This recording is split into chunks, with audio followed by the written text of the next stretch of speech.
I made a grave mistake. The kind that cannot be fixed.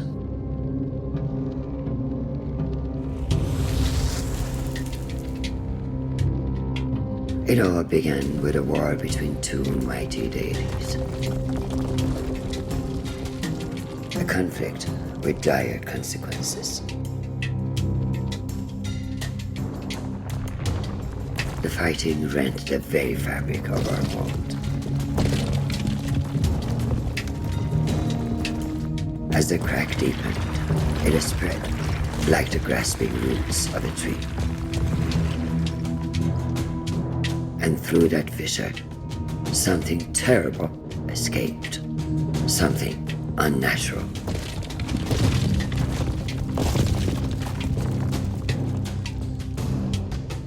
The destruction affected countless realms, many beyond our knowledge. But then, when all seemed lost, the deity created a holy sign. A way to seal the crack and stop the blight. And for many years there was peace. But even an instrument of order can be dangerous if it falls into the wrong hands. I was tasked with giving the sign to the just ruler. But I chose the wrong king, and eventually the repercussions of my failure came to bear. The seal broke. The blight spread throughout Persia. For my failure, I was cast out of the realm of the gods. Imprisoned within a realm of shattered memories and forgotten souls. Redemption eluded my grasp. I was weak, consumed by pity, and resigned to my deserved fate. But then, something unexpected happened. A human found me.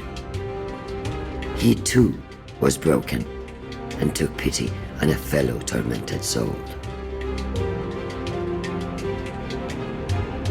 And deep within those strange eyes, I glimpsed something I had lost. Hope.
Slowly, like the morning sun clambering over the horizon, consciousness came.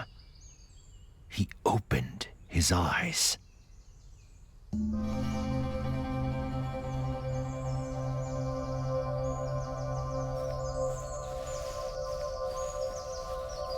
How pleasant, he thought, to wake to nature's song.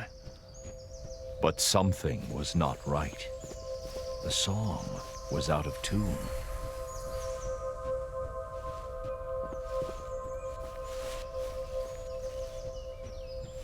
As he navigated the narrow paths, he breathed in the fresh mountain air. It focused his mind. Questions bobbed to the surface, like apples in water. How did I come to be here? He asked himself. No, that's not the right question, nor is where I'm going. A single terrible realization crystallized in his fogged mind. I don't know who I am. Many stories have been told about poor souls who have forgotten the paths they have trodden. But there is more to this tale. That I promise. The soft glow of the man's lantern fell on an exotic bird, a hoopoe. The recognition heartened him. Perhaps the bird would lead to further revelations. He followed the hoopoe on instinct. Its beautiful trail fanned the flame of hope.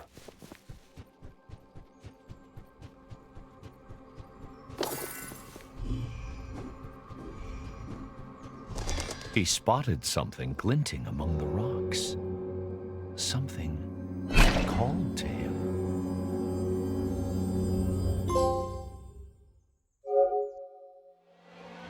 All he did was pull that hatchet out of the stone. A simple act with a remarkable outcome. The Revelations realm. There was no way back. Whatever this mysterious place was, he had to push on. The weight of the hatchets in his hands brought some comfort as he journeyed deeper.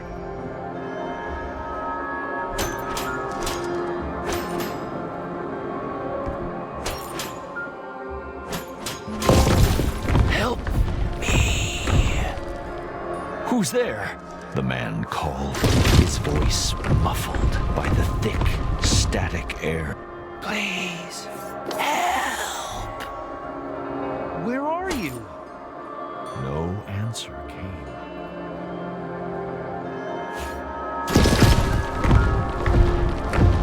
He then felt despair, the kind that only the truly alone know. But he was mistaken. There was another in this ethereal place. The tree was alive, but bound tight by otherworldly rocks and glowing tentacles. The blades of the man's hatchets were sharp.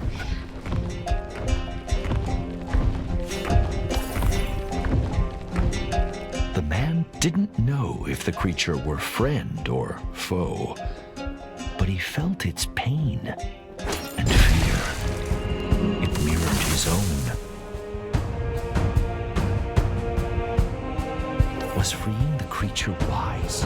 The man did not know, but empathy overrode his rational misgivings.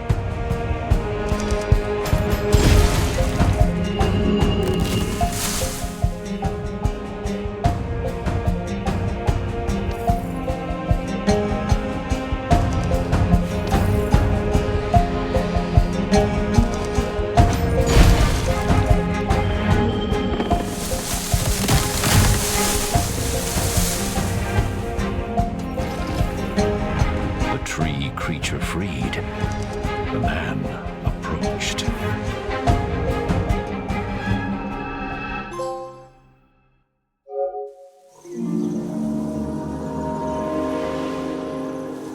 What happened? The man cried. Where have you taken me? Calm yourself, human. Did you not want to leave that alien realm? The tree leaned closer and introduced himself as All Seeds. a pomegranate tree. I don't know who I am, The man said.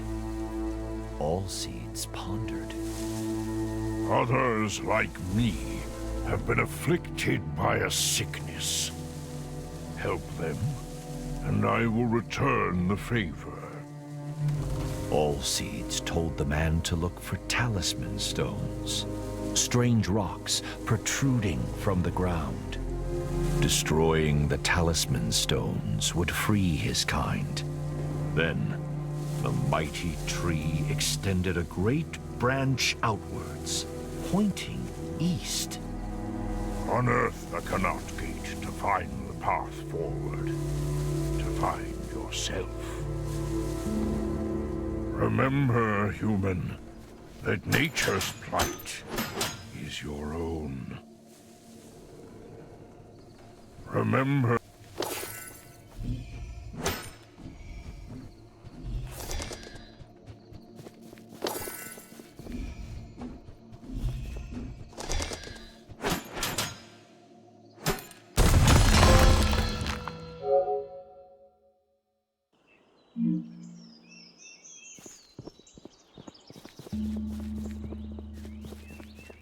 The man could roll under low objects with ease.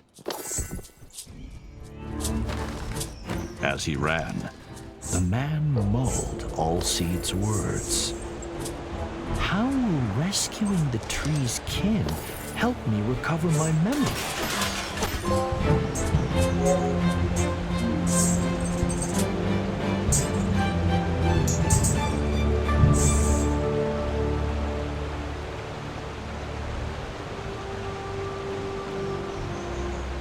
It appeared to be a diary entry, engraved into the stone. But to whom it belonged was a mystery.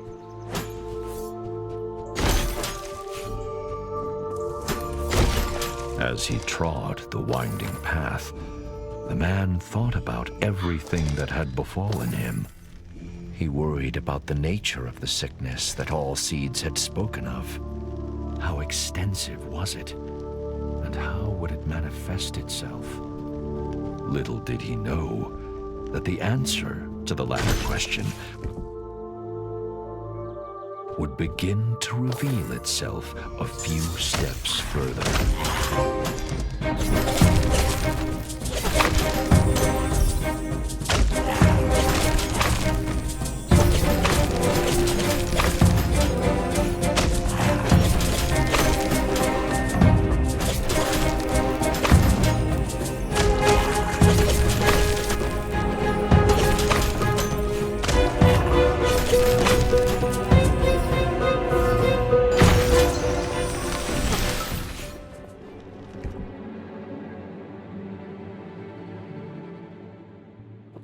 This must be one of All Seeds' trees, the man thought, breathing hard after his encounter. The tree had unfurled its vibrant leaves, embracing all but forgotten sunshine. What were those nasty little creatures? The man thought.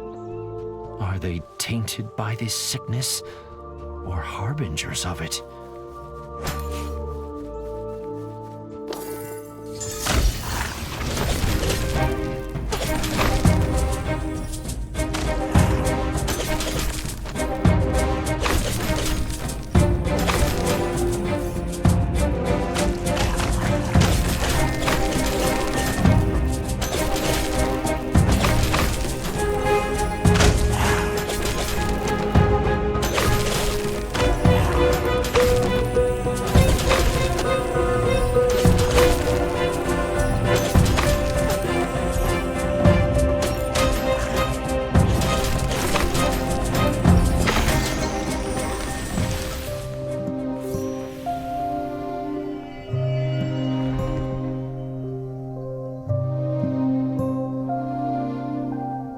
As the second of All Seeds' kin was released, night cast its veil over the land. The inevitability of dusk, the serene quiet of it, brought the man a sense of peace.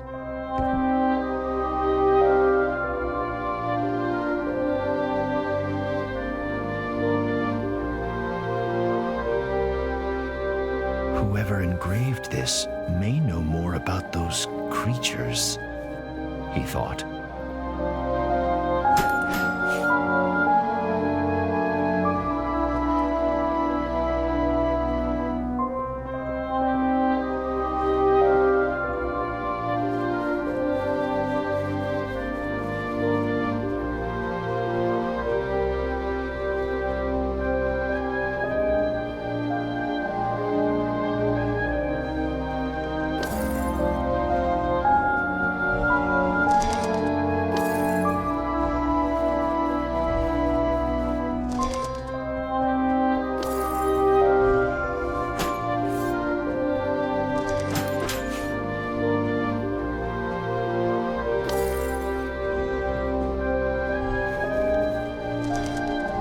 Seeds was right. There is a sickness afflicting nature. The talisman stones must be at the heart of it. But where did they come from? Were those swarming creatures defending them? So many questions, so few answers. And still, he didn't know who he was.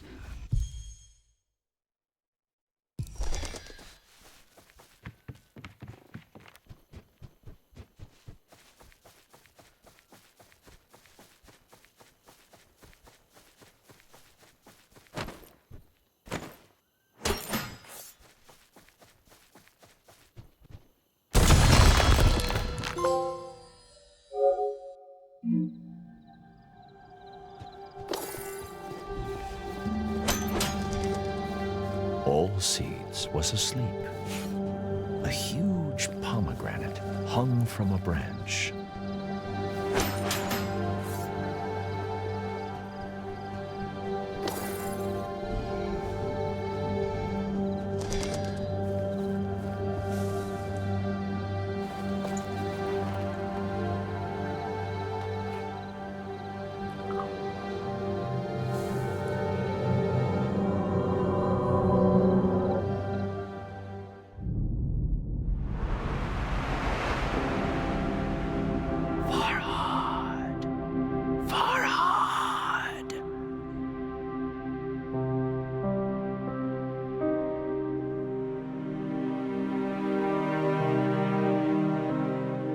The mountain, Farhad.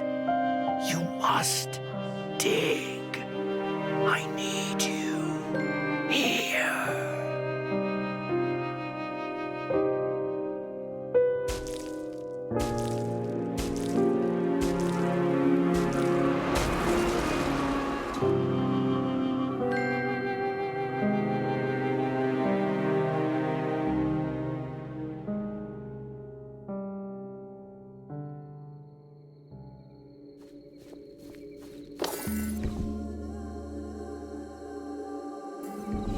Farhad. My name is Farhad. But who was that pained woman? And why did she ask what she did?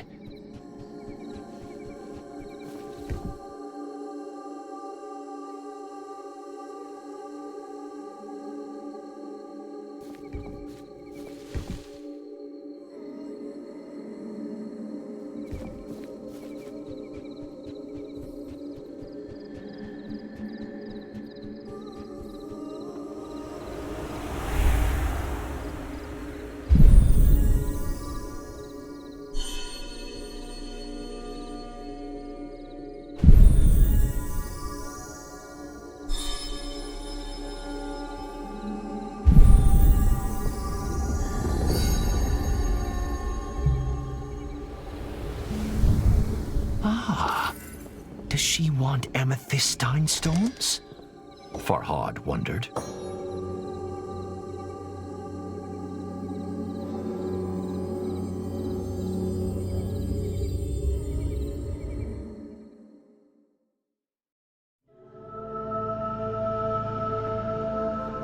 Farhad found himself in the celestial revelations realm once more.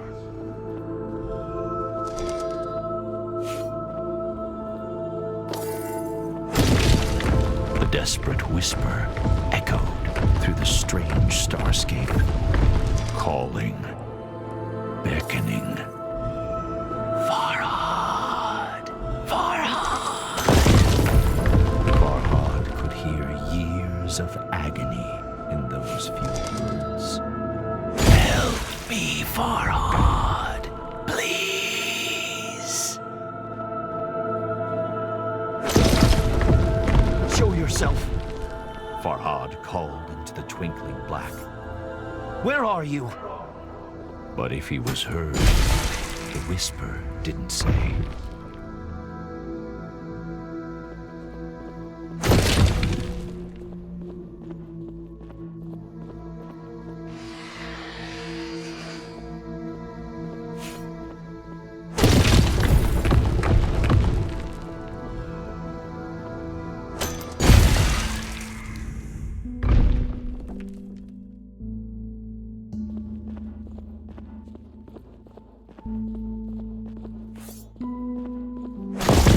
What do these statues mean? He wondered. One was of the mysterious woman in his hazy memory. She who pleaded with him to come to her. The other, undoubtedly, was Farhad himself.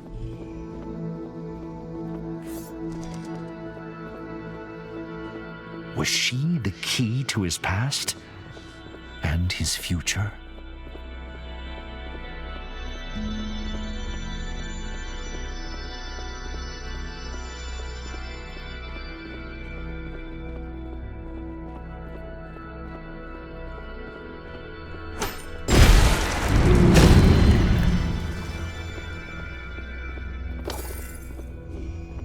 As the statue brought down its hatchet, the white liquid flowed.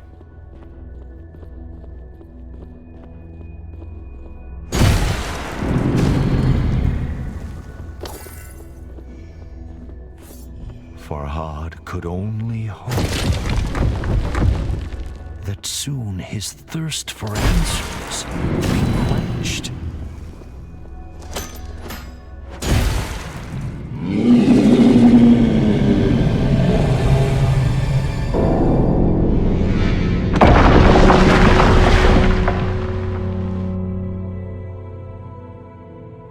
The din of the fallen bell shocked Farhad, but the guttural roar of some unseen creature terrified him far more. Something sinister was watching, waiting. But Farhad seemed to have one ally. Although Alseid's motivations were shrouded in mystery, he had come once again.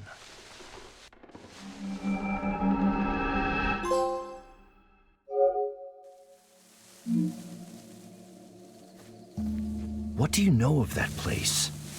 Farhad asked Alseeds. A shiver passed through the tree's branches. It is the realm of lost memories and forgotten souls. When I bit the pomegranate, Farhad said, I had a vision. I was engraving, sculpting. Is that what I do? Am I a sculptor? Alseeds pondered. I cannot say, but memories can be hewn from stone. Consider that. More of my kind are trapped. If you can help them, perhaps I can provide answers. Farhad turned to leave, but Alseeds held out a gnarled palm. Be warned, though, human. The great tree said. A fearsome monster, a thief, lurks in the Revelations realm. Bistun is its name, after the mountain on which you now stand. Keep away from it if you wish to live long enough to uncover the truth. Farhad asked Alseeds how it became trapped in the Revelations realm. I was looking for the source of the sickness, the tree said with a sigh. I grew weary and planted my roots to rest. When I woke, the talisman stones surrounded me. I laid eyes on the ancient Div, Allseed said. as I struggled to escape my bonds. Allseed's voice boomed out across the mountain as it spoke the creature's name. Bistun!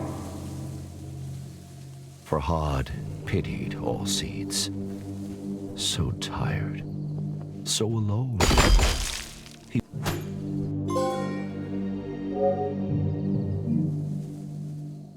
Farhad stood back and admired the engraving.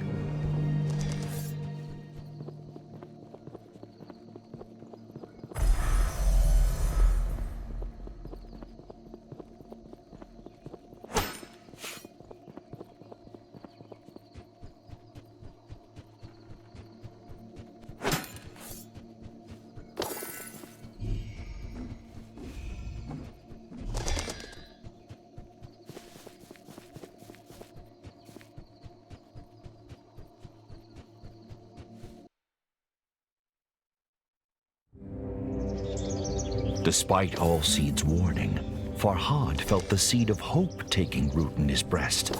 Although the path behind and before him was shrouded in darkness, now there was light enough to see his feet. Allseeds had proven that it could help Farhad regain his memories. And although he didn't yet have all the answers, he had purpose. And what is anyone without purpose?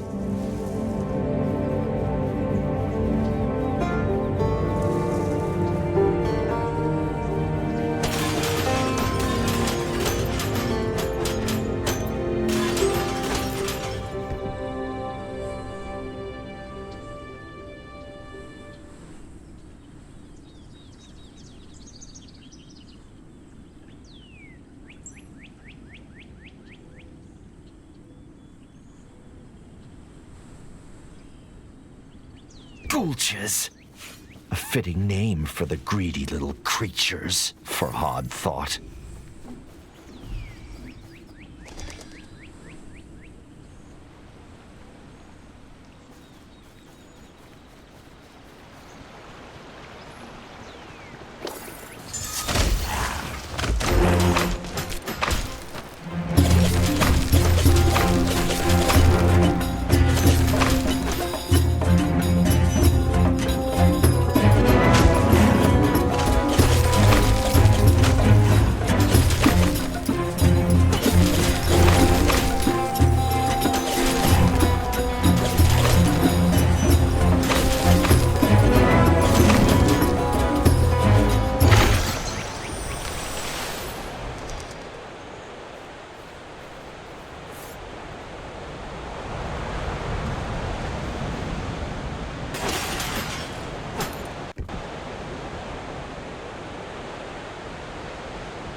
Farhad's smithing skills were no match for his sculpting prowess, but he was confident he could improve his hatchets.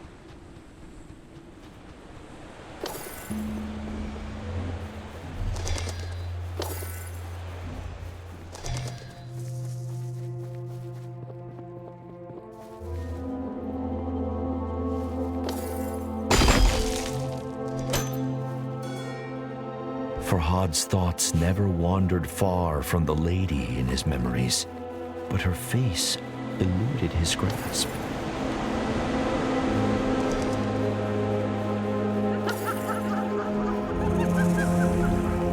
Has such deranged laughter ever heralded anything good?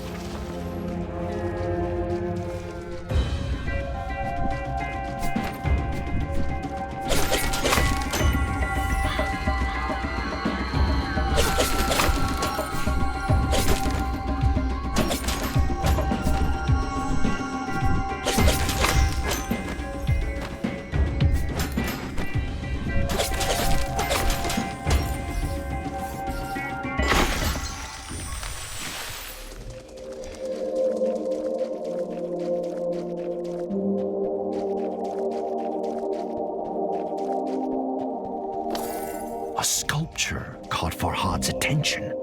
Amethystine stones protruded from its broken form.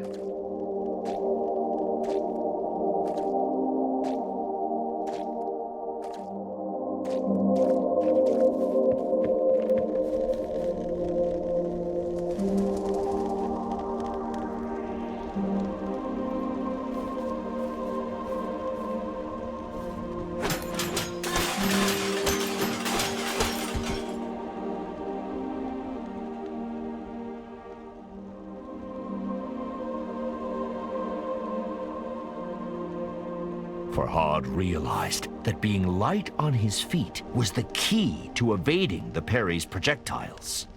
But what new horrors awaited him?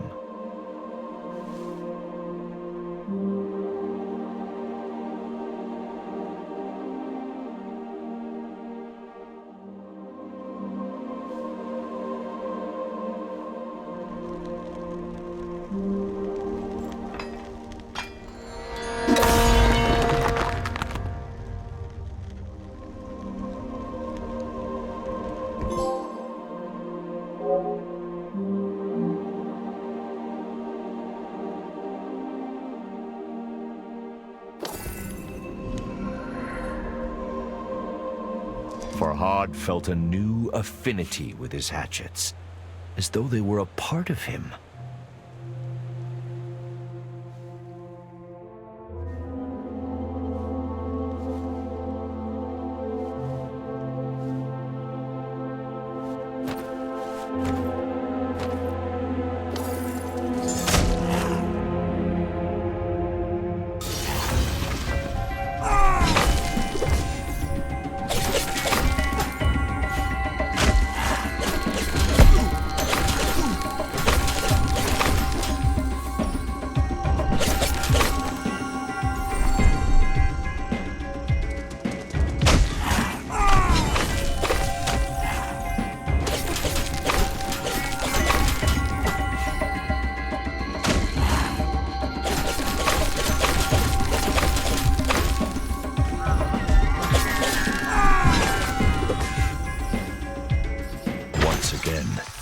Night fell, as the last tree was cured of the blight. It was time to return to Allseeds.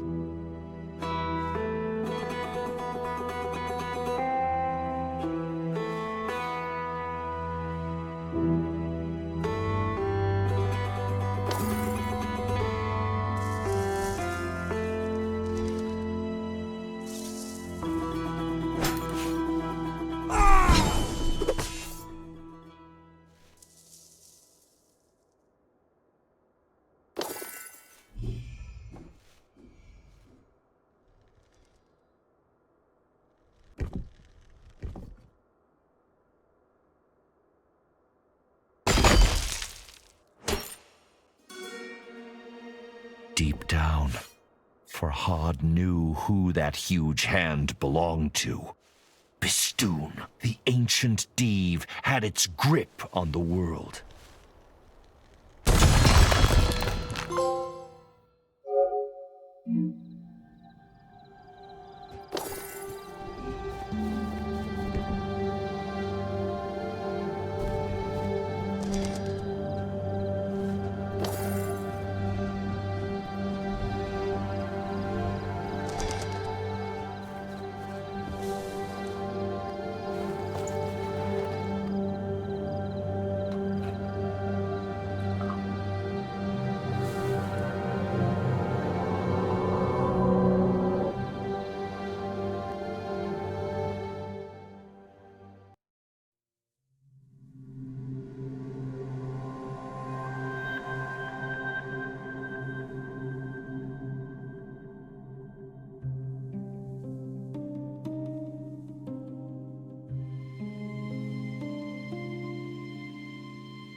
Shireen!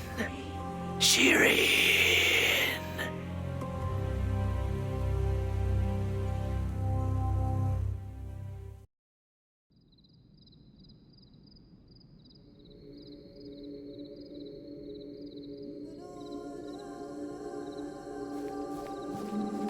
Farhad's heart felt ready to burst out of his chest. Shireen, the name of the woman he loved.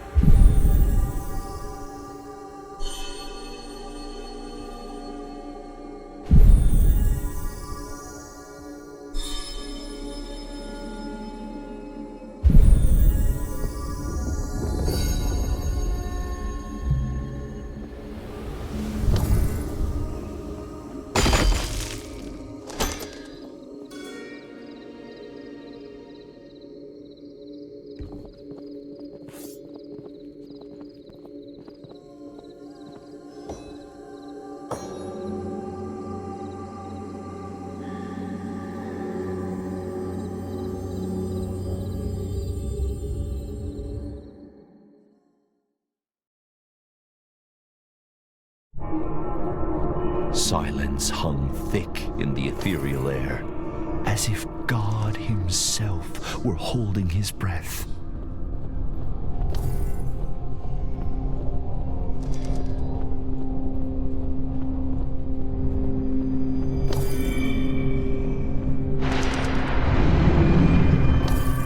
But God had forsaken this place, and a demonic creature made it its home.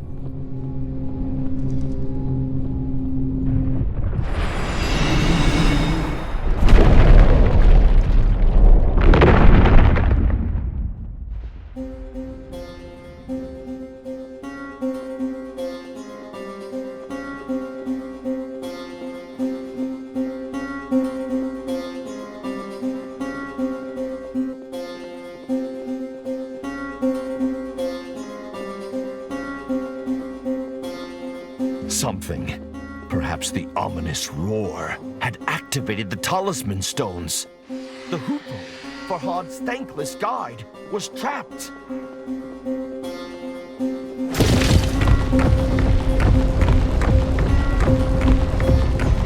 Farhad couldn't help but dwell on All-Seed's dire warning. Beware the Div, Bistun, if you value your life.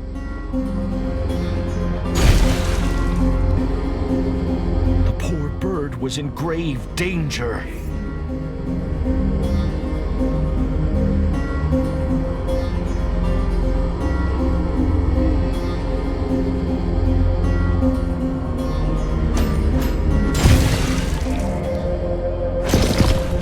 Farhad found his attention drawn to the floating island pierced by menacing light. He could remember nothing about it, but somehow it seemed familiar.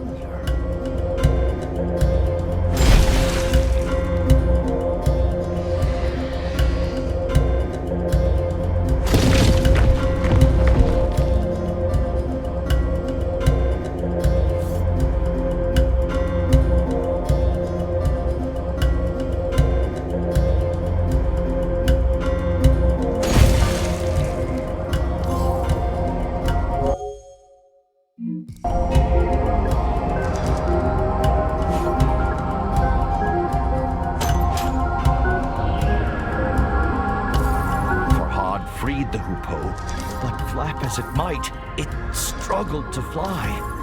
He tried to cradle the bird in his hands, but it evaded his gentle grasp. Perhaps All-Seed's embrace would cure the bird of its injuries.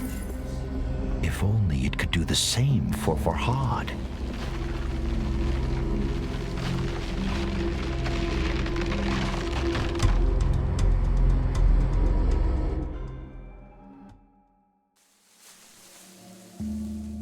You should not return to that cursed place. Farhad shook his head. I must have answers, he said. I have to find Shireen. All-Seed sighed. A sound like the wind rustling through leaves. Farhad asked Allseeds about the giant floating island in the Revelations realm. Put the fortress of oblivion from your mind. Allseeds said. You will never reach it with that weapon. Allseeds' mouth cracked into a frown. The sickness is spreading, It said. The statue of the lady with a branch will aid you. Find the statue of the lady holding a branch. Allseeds said.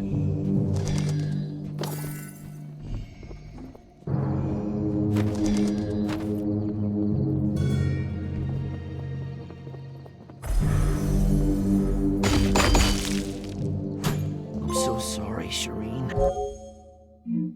Farhad muttered under his breath. It pained him that he could ever have forgotten his love. What has done this to me? He thought. 1,000 thoughts and fears vied for supremacy in Farhad's head. But all coalesced into a single burning goal. He had to find Shireen.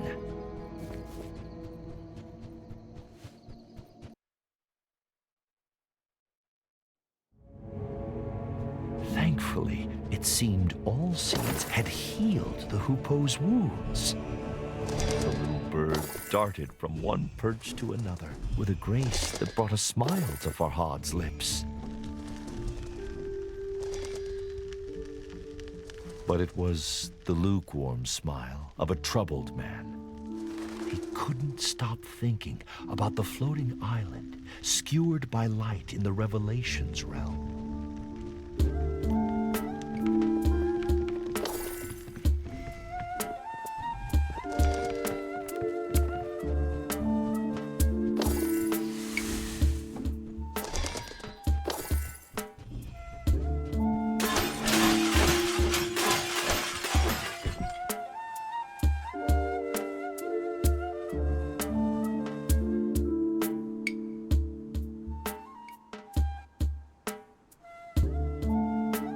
The mention of an ancient temple piqued Farhad's curiosity.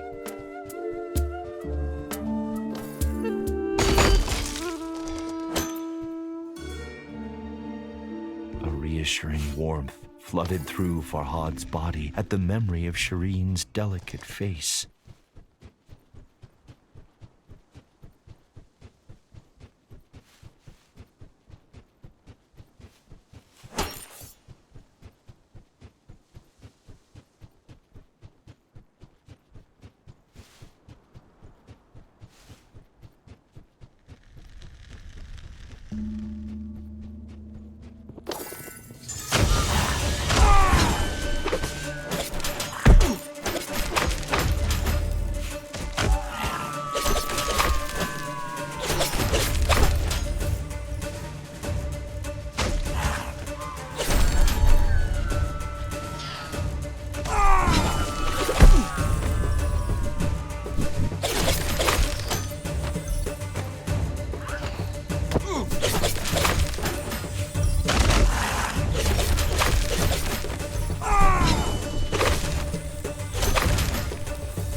Another of those cursed arenas. Just how far had the blight spread?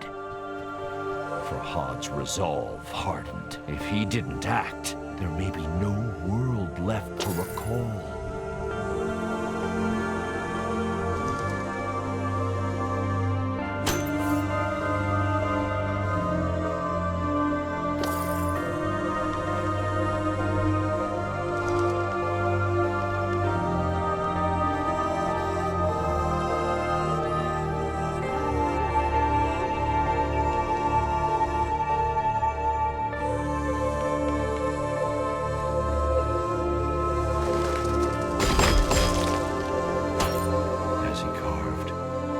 Farhad's memories of Shireen grew stronger. He cherished each as the bee treasures nectar and vowed to never forget her again.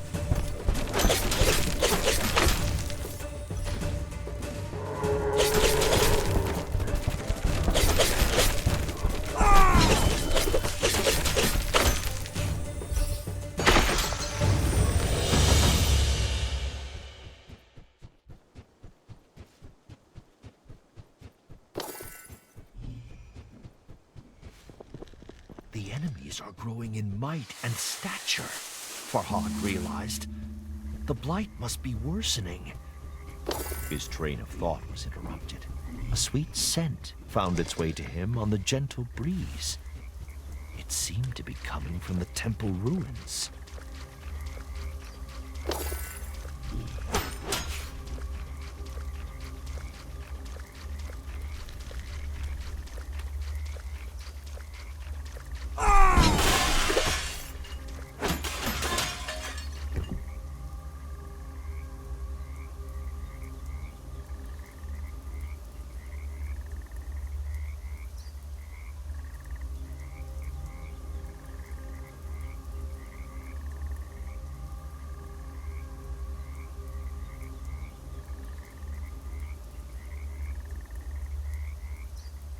Does the large stone ring the author described hold some power? Farhad wondered.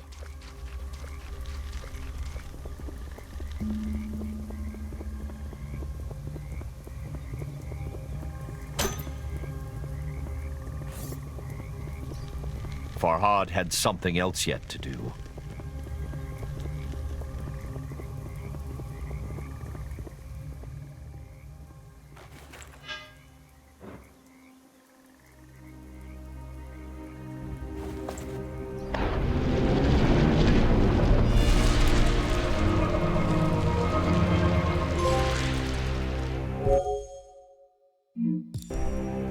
The pickaxe's handle was carved from the fragrant branch of a pomegranate tree.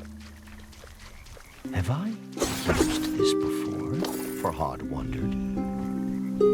The feel of the pickaxe in his strong hand suggested the answer.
Building a canal to bring milk to her door was no easy task, but one Farhad would do again in a heartbeat.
Farhad sucked in deep breaths to recover his energy. But despite his exertions, he realized he was humming the broken notes of some long-forgotten song.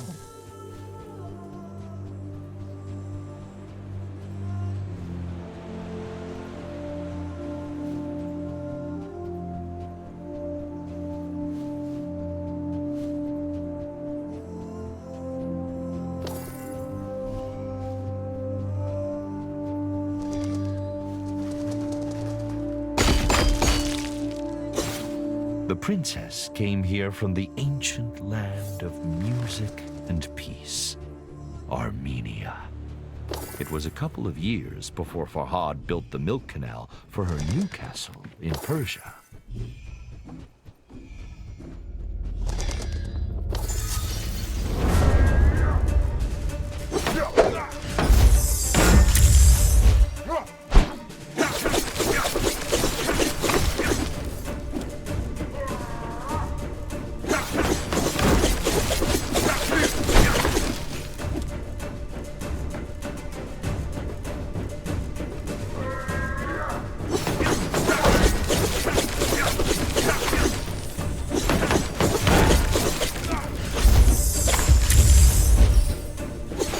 Adrenaline wore off. A knot formed in Farhad's stomach.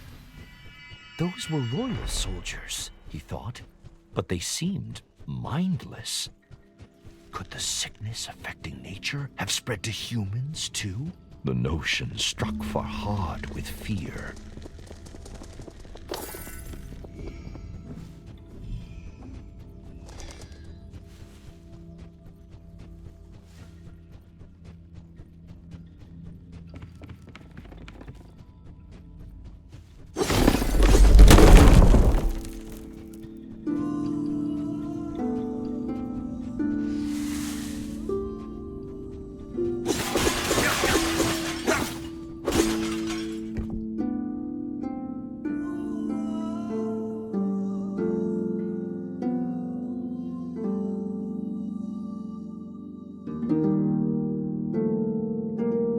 Something about the name Gary Bon Vars sent a shudder through Farhad.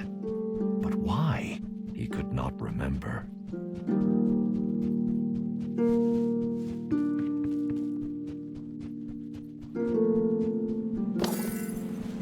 Farhad's fear settled into a crushing depression.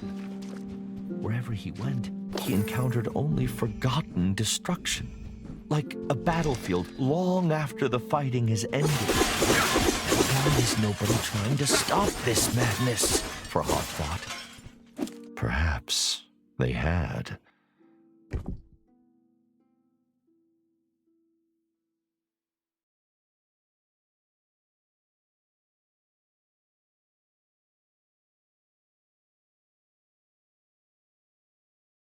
A smile touched Farhad's lips, for he was well acquainted with those wondrous trees.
Farhad recalled why the little hoopoe had been with him since he awoke. But what of the other prisoners, he wondered.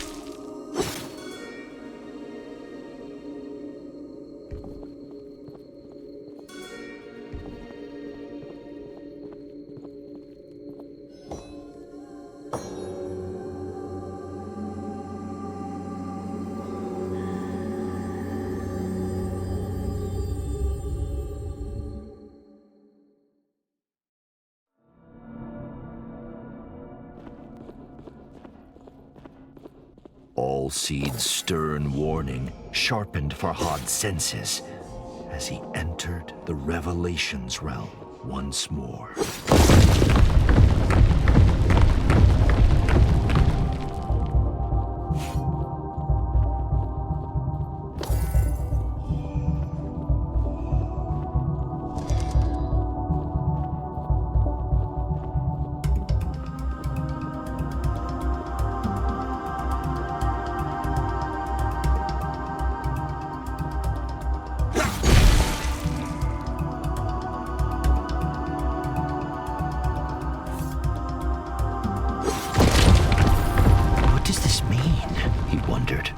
The whisper interrupted his thoughts.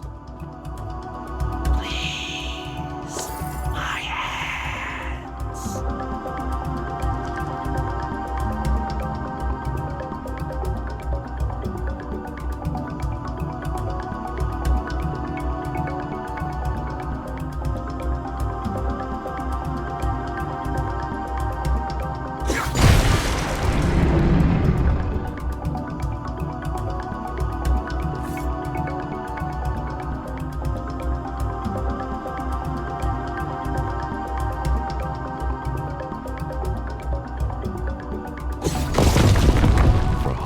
Swallowed a lump in his throat.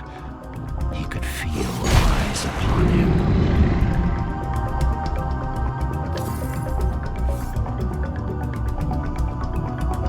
Can't take it. He was nearing the imprisoned whisper.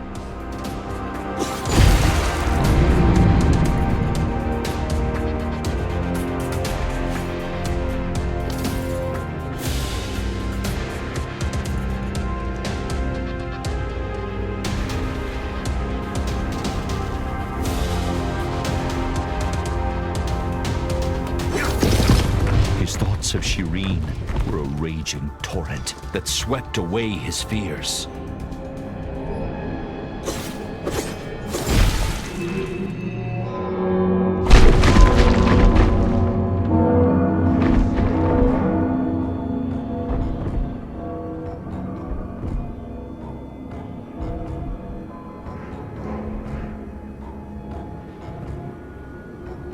Amidst the pealing bells, Bistun's roars grew louder, closer.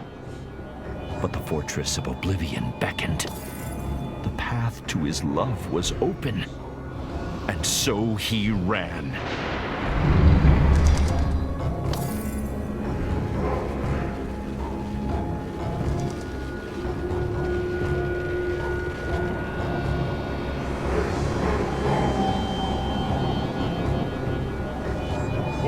Did I say? Alseed growled. We must leave now! But the whisper! She needs my help! Farhad pleaded. Alseed scowled. Anyone in that infernal place is already... The great tree broke off.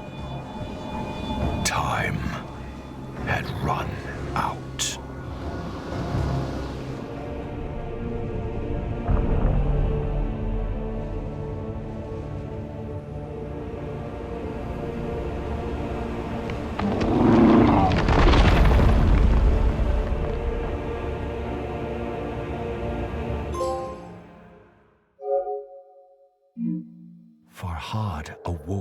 darkness, as thick and foreboding as a moonless night. Am I?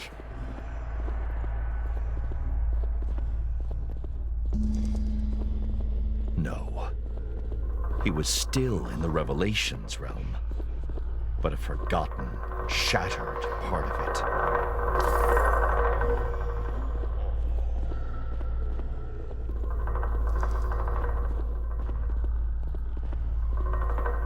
The memory of Bistun's terrifying appearance sent a shiver down Farhad's spine. Little wonder they named a mountain after him. I have to find Allseeds and leave here. He clenched his fists and cursed his stubbornness. I should have listened, he muttered. Allseeds was right. And now, he feared he would pay the price for his obstinacy. I have failed you, my love, he whispered into the darkness.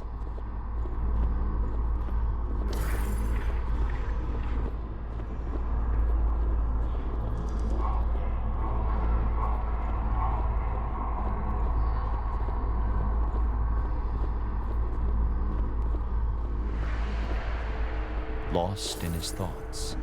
At first, Farhad didn't notice the statues lining his path.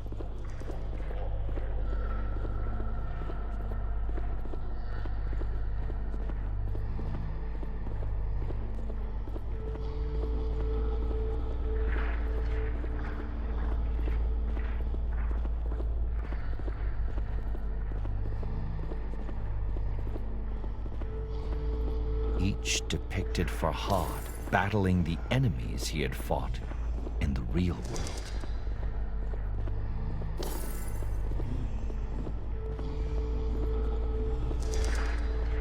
But in every one, the foes had overcome him.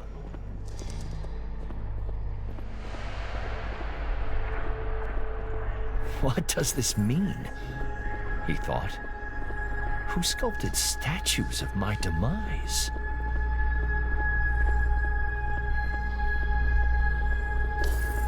What cruelty is this? Farhad demanded of the lifeless statues, but they offered no answer.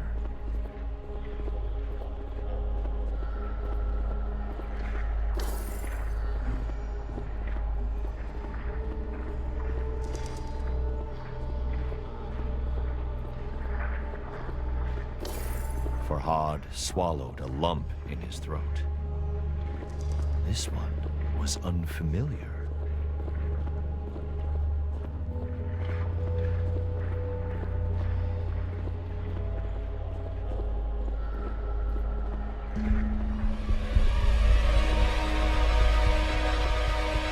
We have to go, Farhad said. Allseeds smiled. His voice was thin, a breeze rustling through leaves. To kill mountain must build new.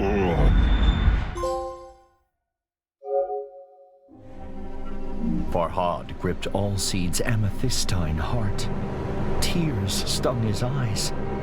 He sacrificed himself to send me back, he realized. One last time. Bistun's mighty fingers had snuffed out the candle of hope. A great weariness overcame Farhad. He needed to rest, close his eyes. And what better place than beside the statue of the woman he had failed?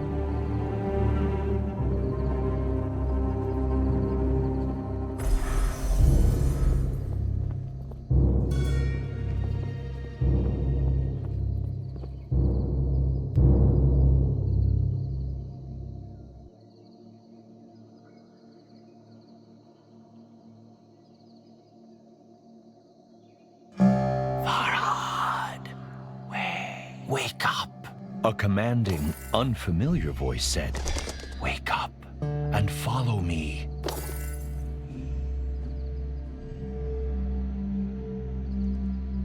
Who said that? Farhad wondered.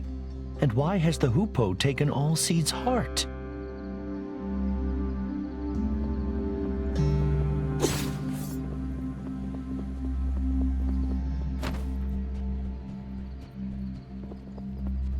It is good to finally speak to you, Farhad, the hoopoe said.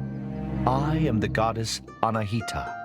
Anahita explained that she had been under a spell of silence cast by Bistun. She could speak again with the aid of the magic hidden inside Allseeds for so long. The magic contained within his amethystine heart. Of course, Farhad had many questions. I will explain later, Anahita said. She told Farhad to follow her trail once again.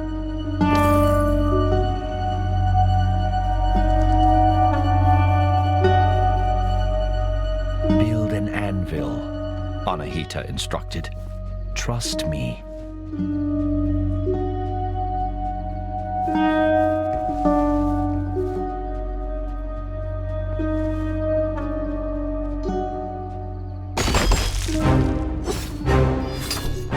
Now he could change his weapon at will. Come, time is short, Anahita said.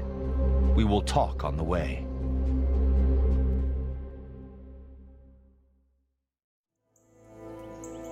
Where are you taking me? Farhad asked. The goddess explained what she knew. Allseed's heart was the key to the Revelations realm, to the fortress of Oblivion. But without the tree itself, the heart's magic had waned. My temple bears a holy sign, Anahita said. It may be able to restore the heart's magical power.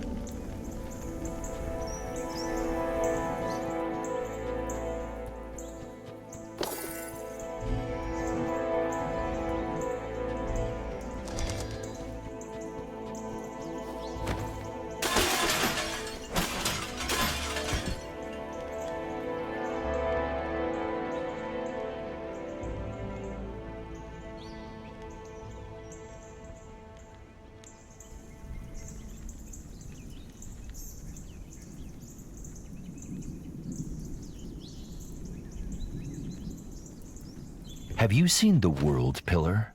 Farhad asked Anahita. Once, the goddess replied. An old friend of mine lives in its branches.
Goddess of? Farhad asked. And why are you helping me? Anahita ruffled her feathers. I'm a guardian, the protector of women. I'm helping you to atone for my past mistakes. With that, she fell silent and would not explain further.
A thought suddenly occurred to Farhad.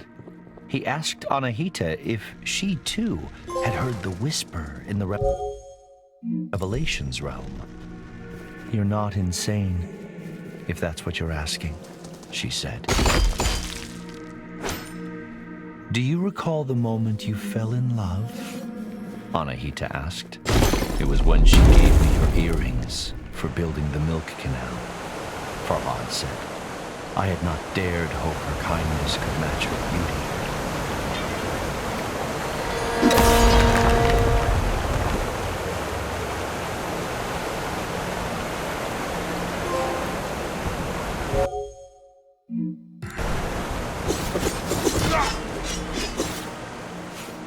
"Why were you in the Dark Realm?"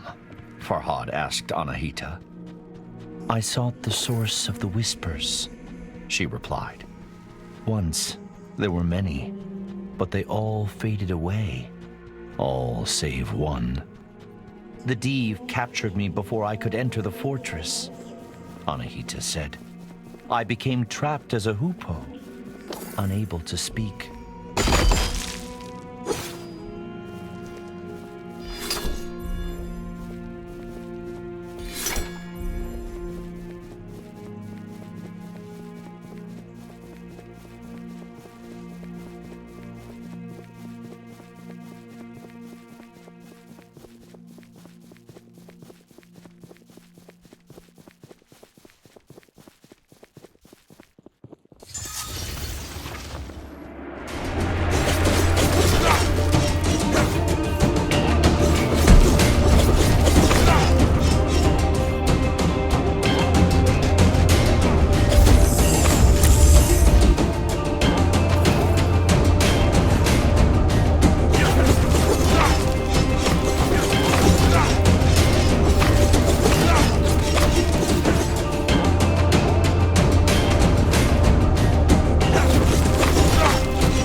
In my way, and different ones, Farhad thought.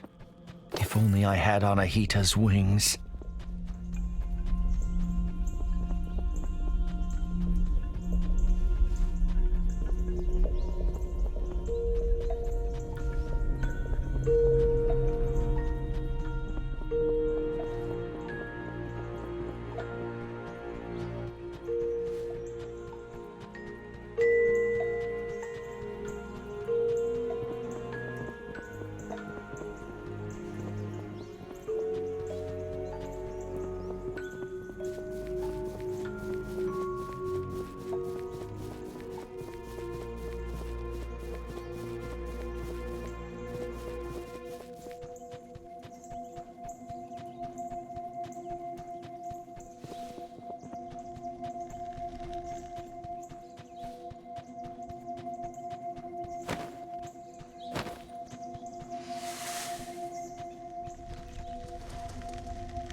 Anahita, do you remember my eyes when I rescued you? Farhad asked. They glowed, the goddess said. Something stirred within you.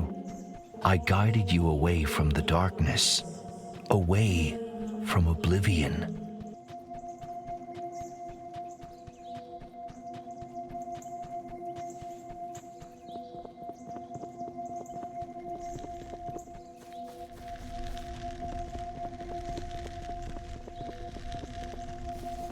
Farhad asked Anahita what she meant by atoning for past mistakes. The goddess sighed. I was tasked with giving the holy sign to the just ruler. I gave it to the wrong person. Chaos spread through Persia. I was cast out.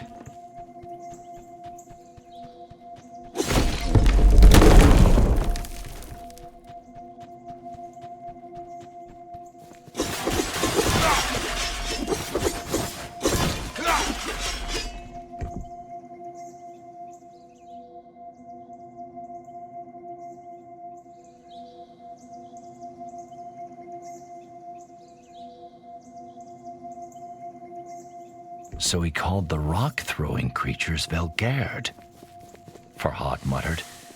Anahita squawked. Yes, irksome cowards.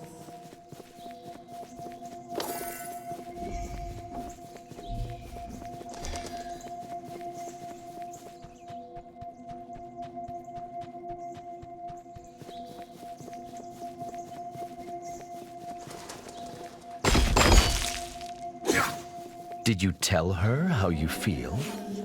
Anahita said. No, but I... Farhad stuttered and felt his cheeks burn. Anahita's sigh spoke 100 words.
Many would not even try. I'm sorry that you were cast out, Anahita, Farhad said. You have nothing to be sorry about, the goddess replied, but I appreciate the sentiment. I was defenseless. I had nothing. until all seeds gave me a branch, and I built a weapon. The pickaxe, Farhad surmised. It is yours. Anahita shook her head. No, it is yours.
I don't think I have thanked you for your help, Farhad said, shame burning his cheeks.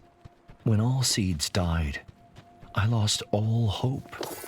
I thought my journey was over. Anahita cocked her head and stared at Farhad. You have been through much, the goddess said. But I fear many trials still lie ahead.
Giant creature, Farhad said. A guardian Div, Anahita replied. Come, we must be close to my temple now.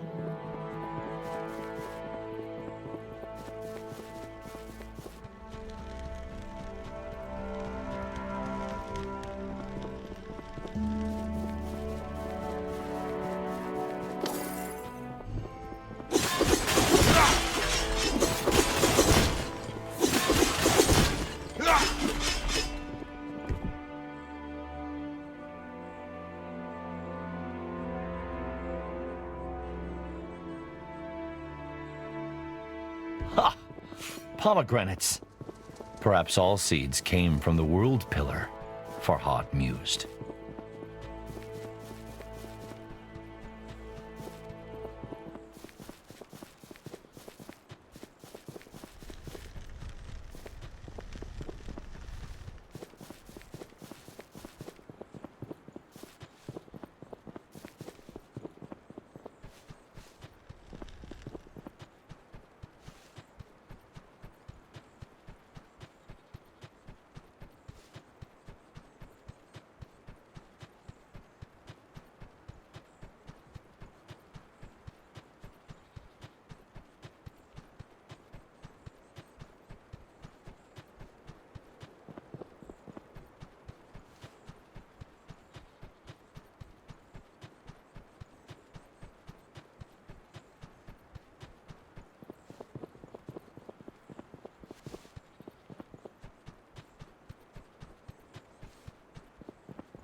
Farhad had something else yet to do.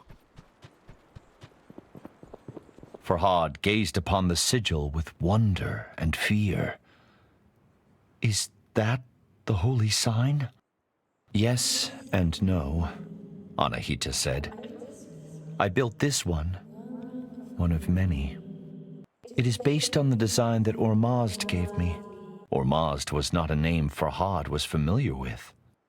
Ahura Mazda, the Lord of Wisdom, Anahita clarified. Suddenly, Anahita spoke with great fervor. Now my temple is safe. We can use this to finish what we started.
Farhad refused to acknowledge what he had seen.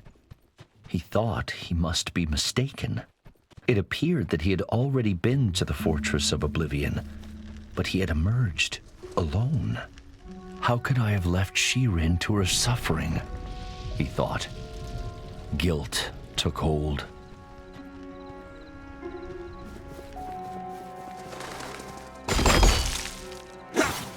Wisdom to rival her beauty, Anahita said. She knows to seek help from a higher power. A life is a daunting prospect, the goddess continued, if one does not share one's troubles with others.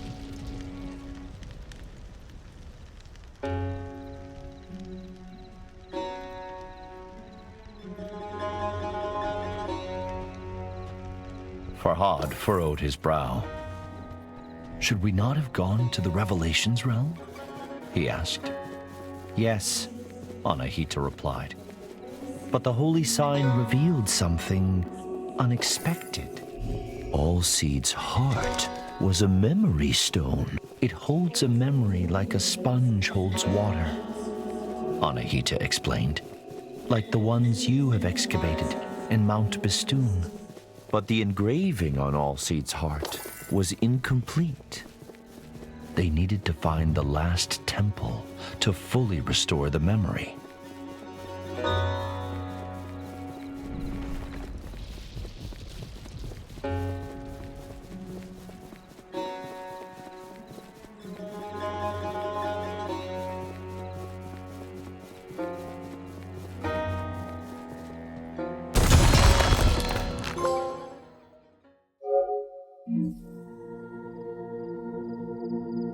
What do you know about these memory stones?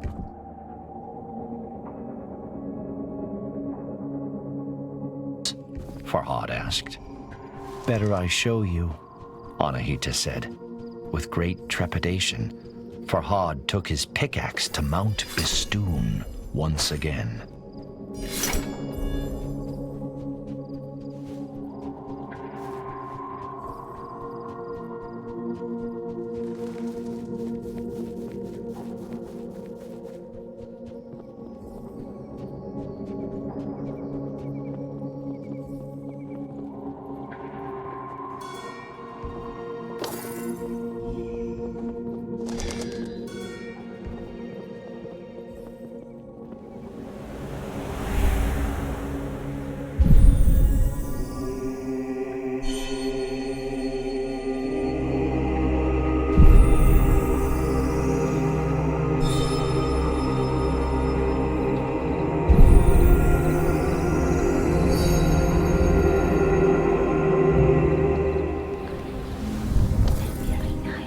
And then, the goddess spoke a word beyond Farhad's understanding.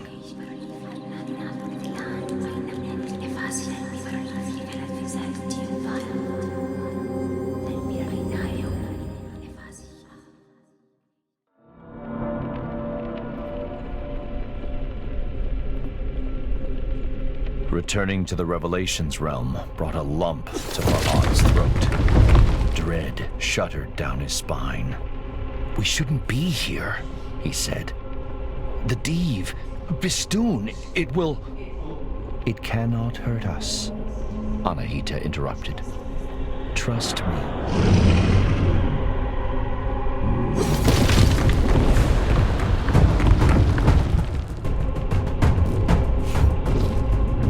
Anahita was right. Bistun pounded against the red mist, but could not force its way through. Anahita became animated. I have found the key to the memory stone, she said. She told Farhad that a single word was engraved on it, only visible in the Revelation realm's strange light. Oblivion. What does that mean? Farhad asked. It is the key to Allseed's heart, the goddess said. It is where our friend rests.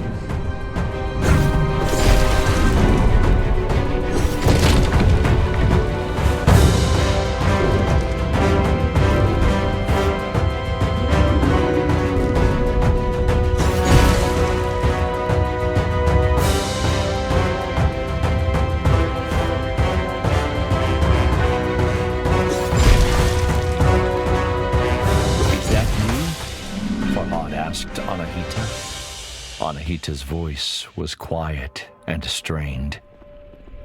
Yes, this is the memory of my imprisonment.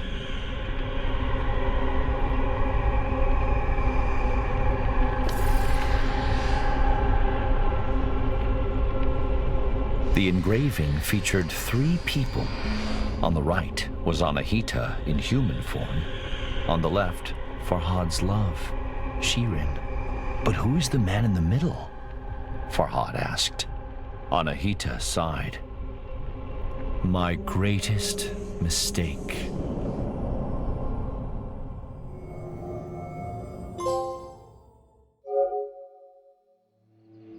Farhad staggered as the earth growled and shuddered beneath his feet. The beast, caged for now, was banging on the bars with blows so mighty they crossed realms. We have Bistun's attention, Anahita said. You must confront it. I'm not ready, Farhad said. How can I defeat such a creature? Anahita spread a wing. Look around. Look at what you've created. How far you've come. There is greater strength inside you than you care to acknowledge. Fear is inevitable, but you must not let it control you. If you do, then you have already lost. Follow me, Anahita continued. I owe you answers.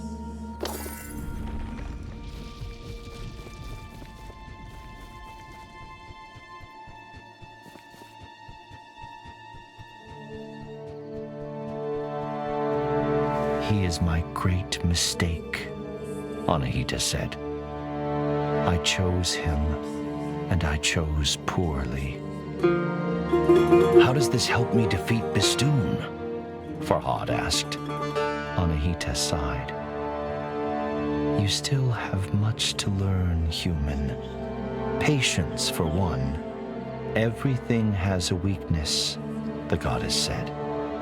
Humans, Div, even gods. But before Anahita could say what Bistun's weakness was, she told Farhad they first had to address his.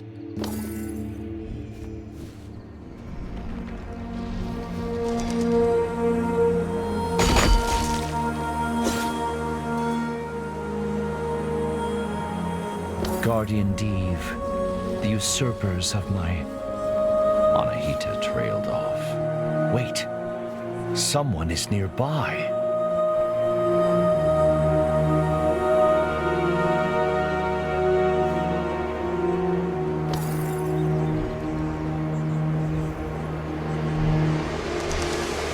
Farhad blinked. His jaw dropped. He couldn't believe who stood before him. She was more graceful than a swan, more beautiful than a moonlit lake. Farhad knew he should have felt only relief at seeing Shirin safe. But to his great shame, his happiness was tinged with chagrin. He had dreamed of saving her from imprisonment, yet here she stood. How did you escape? Farhad eventually said, his voice trembling. Escape, Shirin said, with furrowed brow. Why would I need to escape my castle? I have been there since you built the milk canal. But, you whispered to me, Farhad began. You are not well, Farhad, Shirin said. I have come to plead with you to stop this madness. But Shirin, my love, I do all this for you. Shirin cast down her eyes. I am sorry if I have misled, but you must know, I do not love you. With those words, the bottom dropped out of Farhad's world.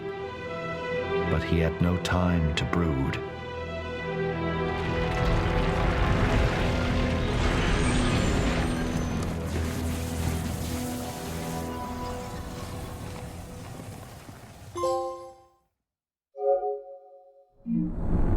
Hurry, Anahita said. She is in grave danger. Forget her harsh words. Prove that you are worthy of her affection.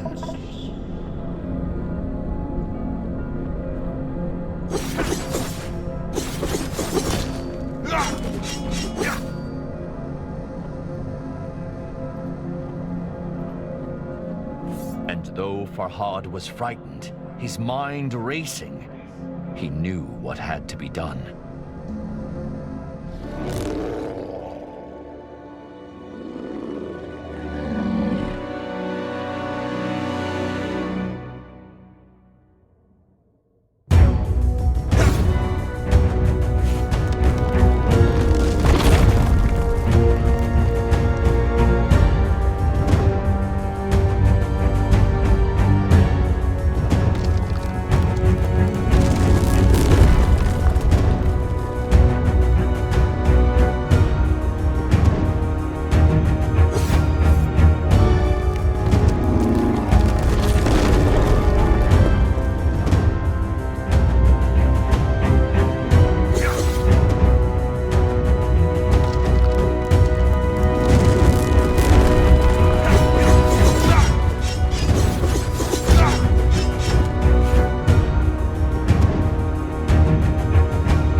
Wings with excitement, the bell would not peal, her small eyes brimming with sorrow. Anahita caught Farhad's despairing stare. "Save her," the goddess said. "Do not make a mistake as grave as mine."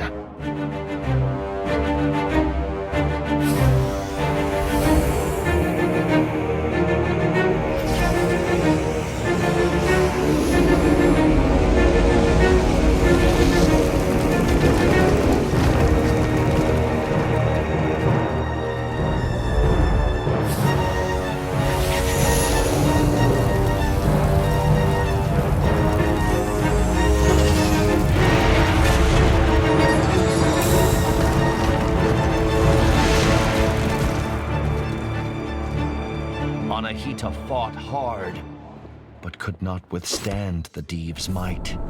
Farhad wept, for he had lost another friend to Bistun. Despite Shirin's cruel rebuff, Farhad longed to help her, but he could make no sense of her injuries. He gripped Allseed's amethystine heart as the drowning man clutches the rope. "I failed you," he whispered to the stars. "Please, show me what to do." And then, a memory floated to the surface.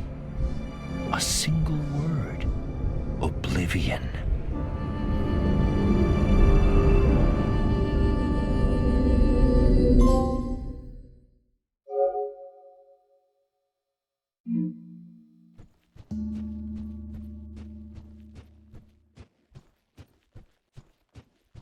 "Don't give up," Farhad pleaded. "Stay with me." Farhad cradled her in his arms, as if she were made of porcelain, and he saw something wonderful: the slight rise and fall of her chest.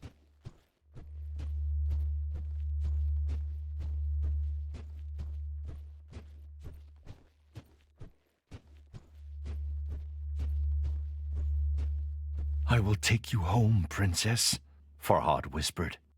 The rain ran down his craggy face in rivulets, masking his tears. "Perhaps you do not love me," he said, sobbing.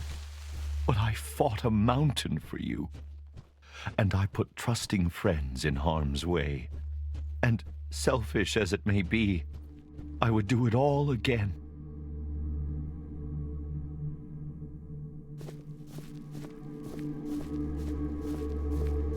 As Farhad walked, Shirin started murmuring.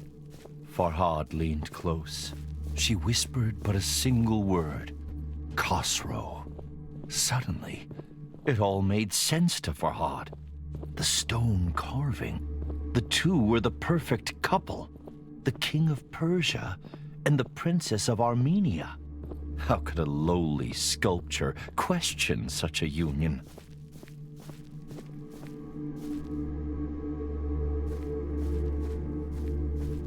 Suddenly, Farhad ground his teeth as a great fury washed over him. Not at Shirin, or even Khosrow, but at himself. What was I thinking? How could a princess love someone like me?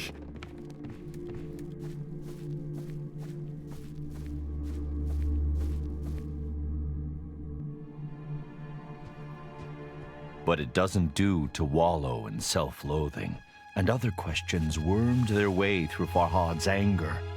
If not Shirin, then who does the whisper belong to? How could he defeat Bistun and enter the fortress of oblivion? Why even try now? Farhad was ashamed by his selfish musings.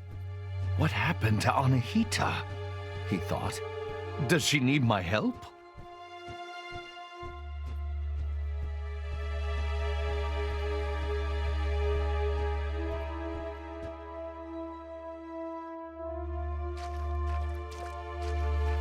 Lost in his wretched thoughts, Farhad nearly failed to notice something alarming. Shirin's dainty feet were turning gray. I can't feel my legs, Shirin mumbled. Shh, be at peace, Farhad reassured her. You will be all right, as Anahita was. Shirin furrowed her brow. Anahita? Farhad swallowed and drew in a deep breath. She is your guardian. She risked everything to help me. He trailed off with a hoarse croak.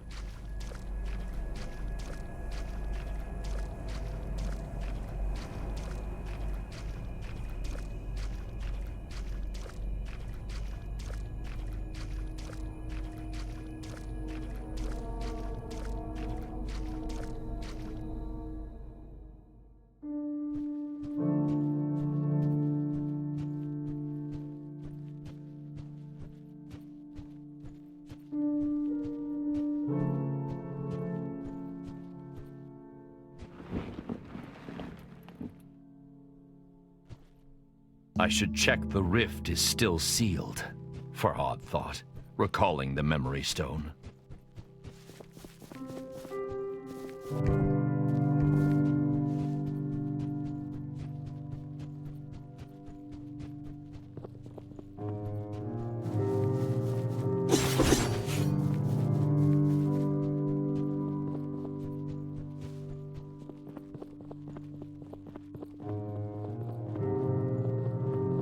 What does the statue hold? Greetings, Farhad. My sources tell me you are a man of your word. Perhaps I should be impressed, but reports of your engravings give me cause to question your sanity. I had thought that when Princess Shirin herself revealed that she does not return your love, you would cease your efforts. If you must persist, so be it. I will not stand in your way. Just remember that I require complete, unhindered passage through Mount Bistun. Only then will I grant you your wish.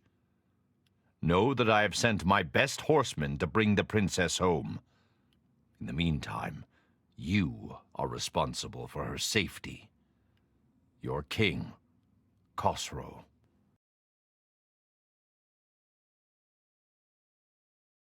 Something about Khosrow's tone set Farhad on edge. Greetings, Farhad. My sources tell me...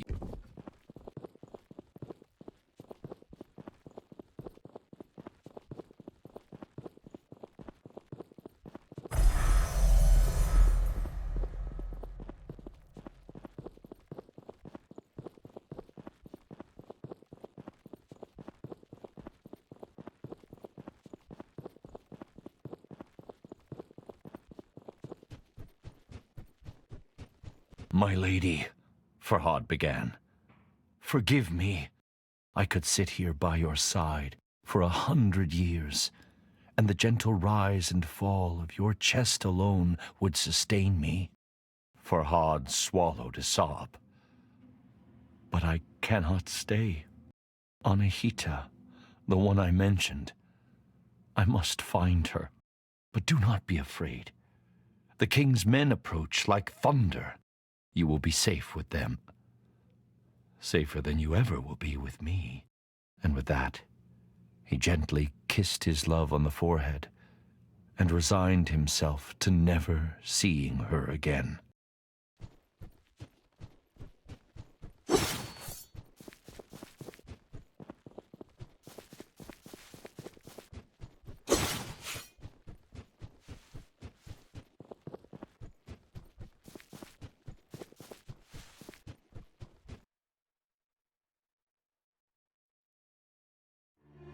Princess Shiren traveled here alone. Farhad tried to reassure himself. Harm will not befall her. The choice was a difficult one, but Farhad could not abandon his friend. After all, both he and Shiren owed Anahita their lives. And while a broken heart may ache for years, death happens once. Perhaps Anahita's last temple would suggest her whereabouts.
Khosrow's letter was condescending, haughty, oppressive.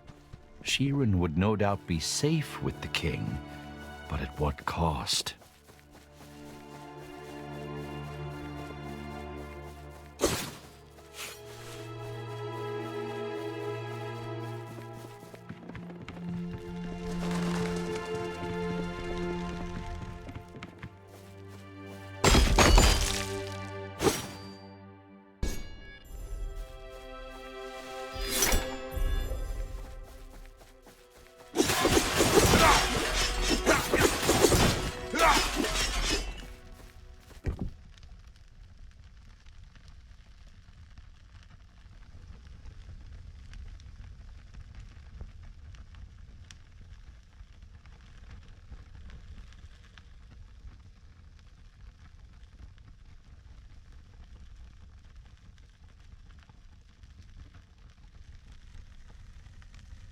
Farhad's fingers brushed Allseed's heart.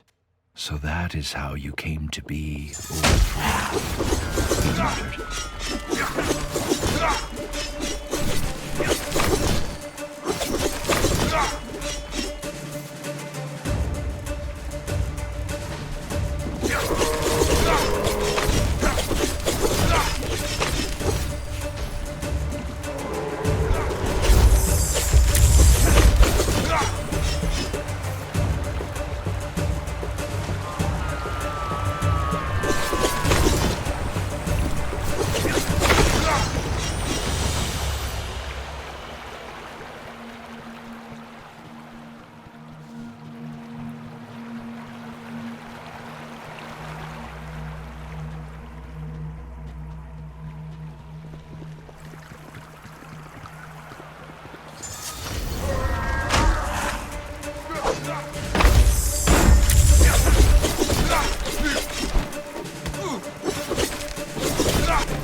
Farhad had failed to ring the giant bell in the battle against Bistun. If I had been able, he thought, perhaps Anahita would still be here.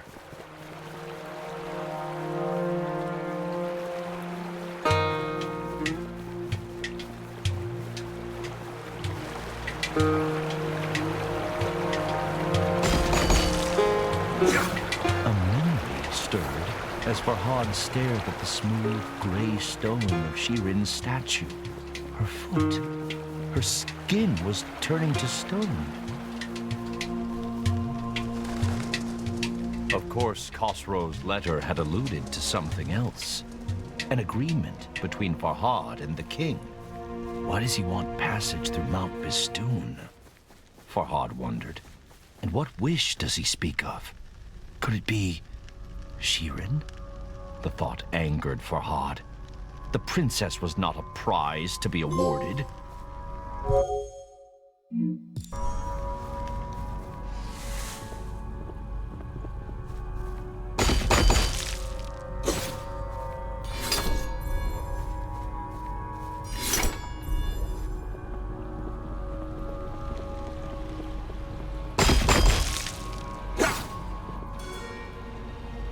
Farhad feared the worst. The Div was mighty and terrifying. And if Anahita had overcome it, why hadn't she returned?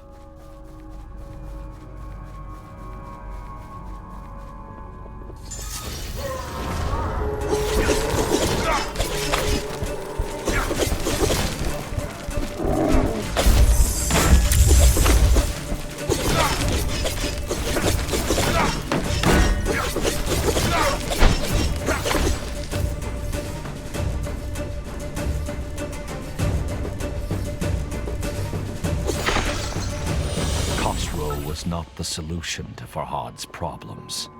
Bistun caused the blight, and no Div would bow to a king, no matter how powerful.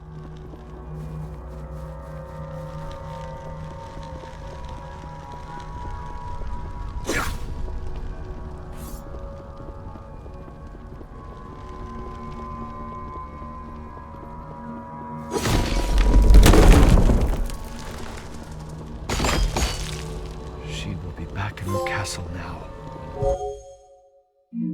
Farhad tried to convince himself. All this will be behind her.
Farhad realized that now that the stairs were clear, the path was back open.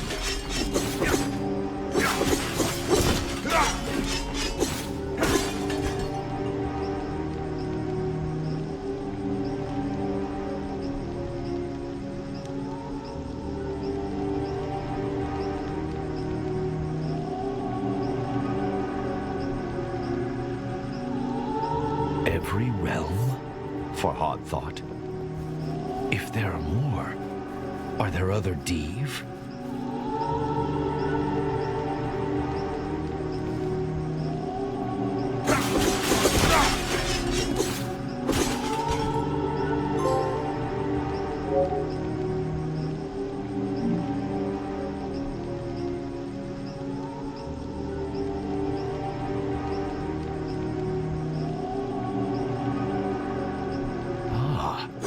So I'm not the only one to have entered the Revelations realm, Farhad thought with gladness.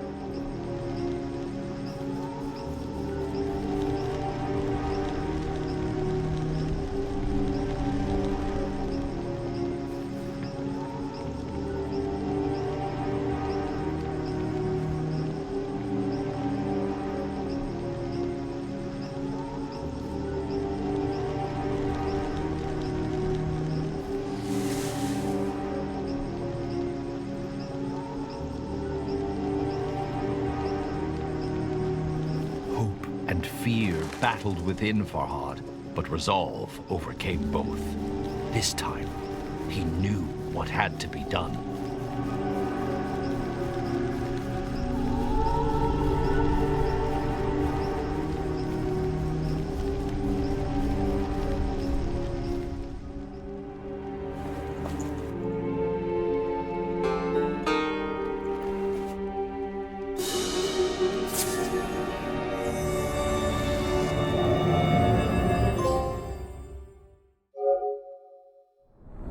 Visit a strange place often enough, and it soon loses its mystique.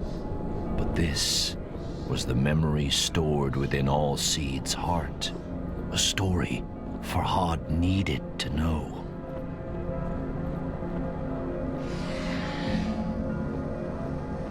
It looks like some sort of mold.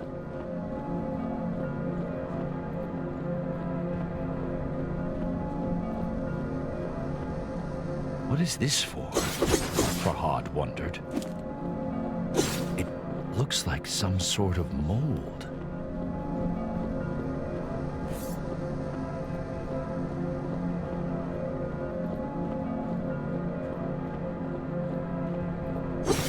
As the talisman stone shattered, molten iron flowed, hot and angry. Farhad scoured his memories for all Seed's last words. To kill a mountain, build something new. The mountain was clear, but build what?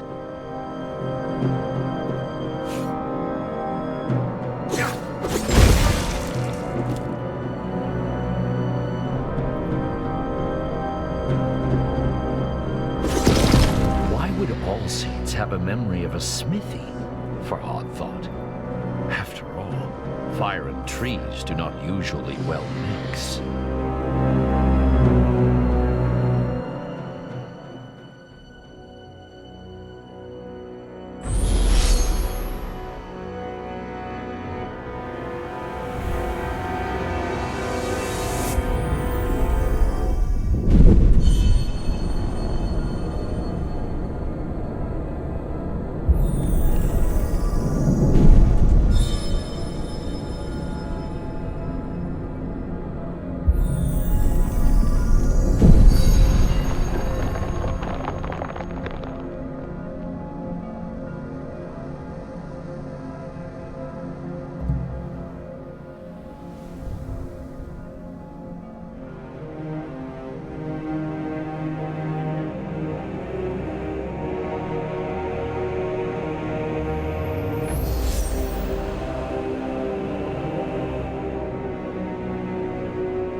The sledgehammer was huge and heavy, but Farhad carried it with ease.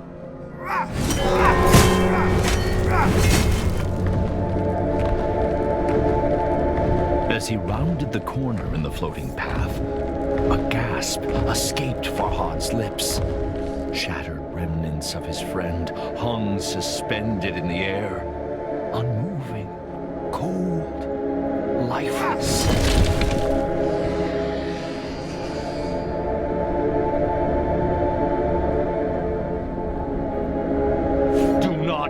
For whom the bell tolls, Dave, Farhad shouted into the darkness. It tolls for thee!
The bell's mighty peal rent the air, sending Bistun crashing to the floor.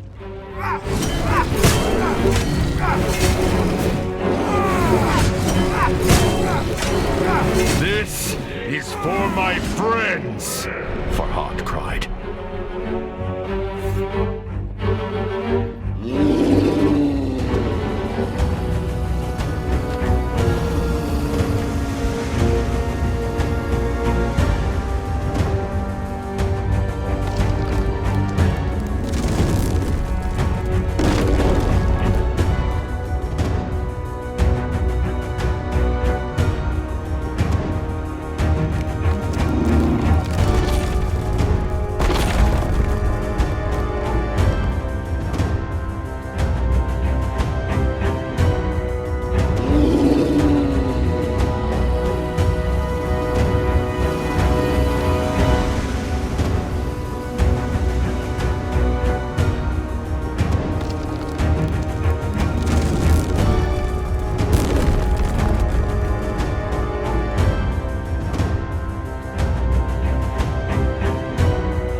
with the last mighty blow, the Deev's crimson eye winked out.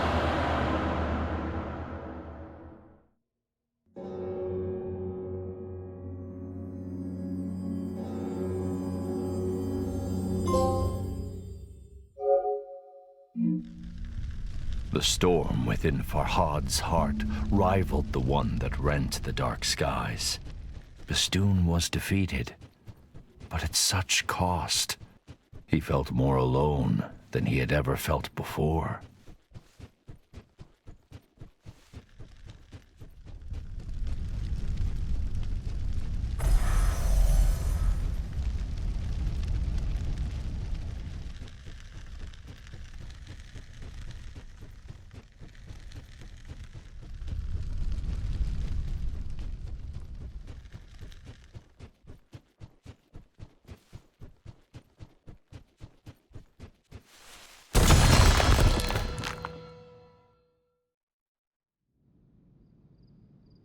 For the first time since he awoke on Mount Bistun, his path was clear, but he had no one to share the news with. Princess Shirin would be resting in Khosrow's quarters.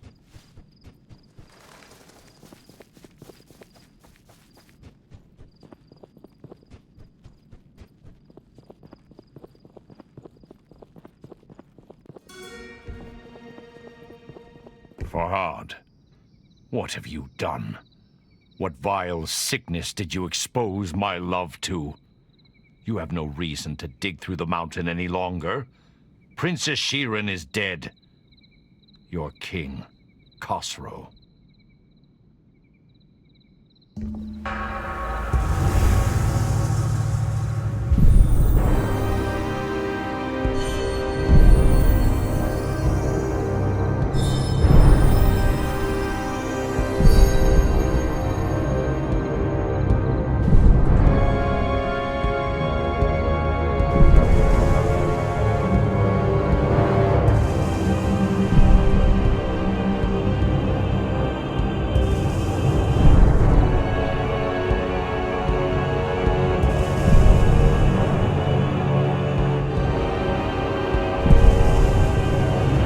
Consumed Farhad.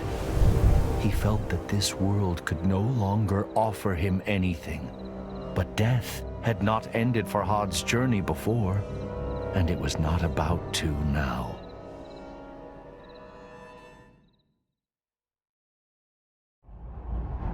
Instead, Farhad drew ever closer to answers. The final steps on the path laid out before him, the path that ended in the realm of forgotten memories. The fortress of oblivion awaited him, and Farhad thought of all those who had played their part in getting him here.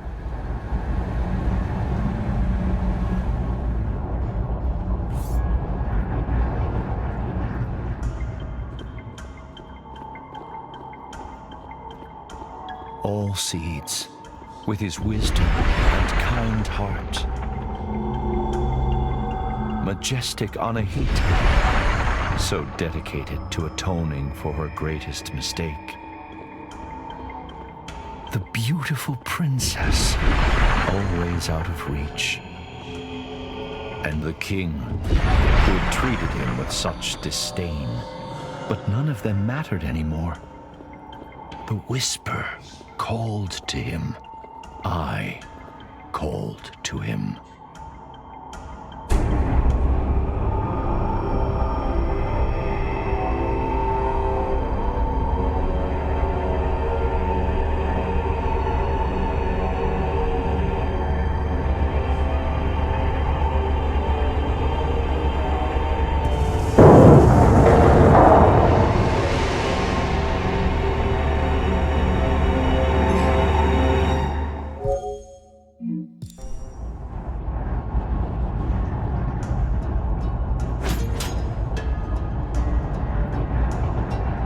Fear and foreboding chilled Farhad as he walked amongst the horrors.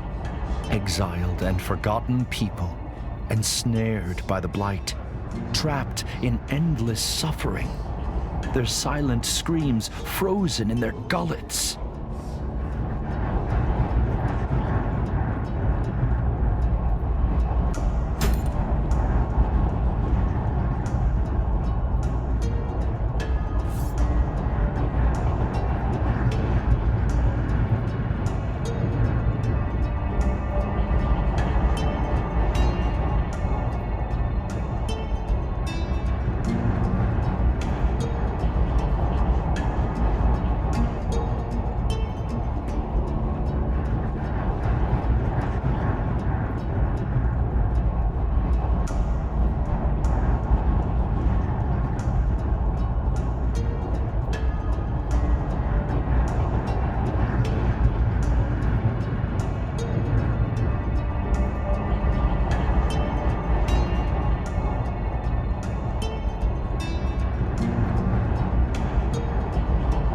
Months, years, decades.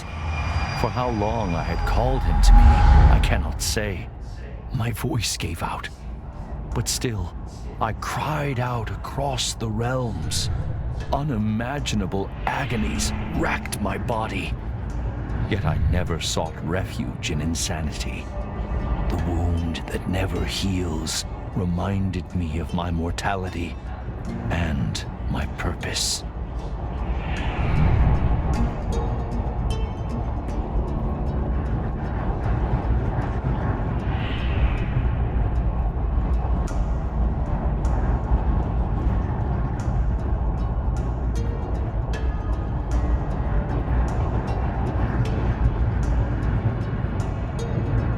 I looked into Farhad's eyes and saw his pain and confusion. But even then, I saw a flicker of something else. Was it relief? Words eluded him, however. So I explained everything. I told him my name is Nizami. I was a blacksmith by day and a storyteller by night. I was banished by King Khosrow, exiled unjustly. On Mount Bistun, I was mortally wounded, but saved by the most wondrous fruit and guided by a talking tree. Then, I discovered an otherworldly domain, a realm of forgotten souls. But the Div found me. I was imprisoned in the fortress of oblivion, doomed to be forgotten. Teetering on the edge of oblivion, agony poured from my wound and took form. You, Farhad, are created out of my pain, out of my wound, I told him. You are the manifestation of hope, the embodiment of purpose. I had lost count of the number of times Farhad had reached my prison, but each time he had refused my plea, refused to set me free. I knew the choice was grim, but I had to prevail. My story is not yet complete, and so I gave him a choice. Liberate me, or abandon me once more. The path to the left was where he should engrave the wise decision to set me free. Or he could add to the cruel records of abandonment to the right. You lie, Farhad said, his hands trembling. But I knew he did not believe his own words. It is just human nature to question that which explains all. Farhad seized his head and yelled, "Tell me the truth!" "Calm yourself, Farhad," I said in a soothing tone. "Do not let anger confuse your thoughts. We are one," I repeated. "I feel every pain that you do. But the difference," I told him, "is that my pain never dwindles. The moments of serenity as dusk falls, the sense of triumph when a fearsome foe has been vanquished, You experienced these things and more, I said. I have only pain. And when you faltered, And my agony was too much to bear. you were reborn from my wound with my words. Farhad recalled his visions of leaving the fortress alone. Look at me, Farhad. I implored. You do not realize how special you are. You are a part of me, but more than I could ever be. I knew his uncertainty, but I explained that, unlike me, He has a choice to free me or make the mistake of abandoning me again. to embrace the rare gift that I have offered, meaningful purpose, or shun it.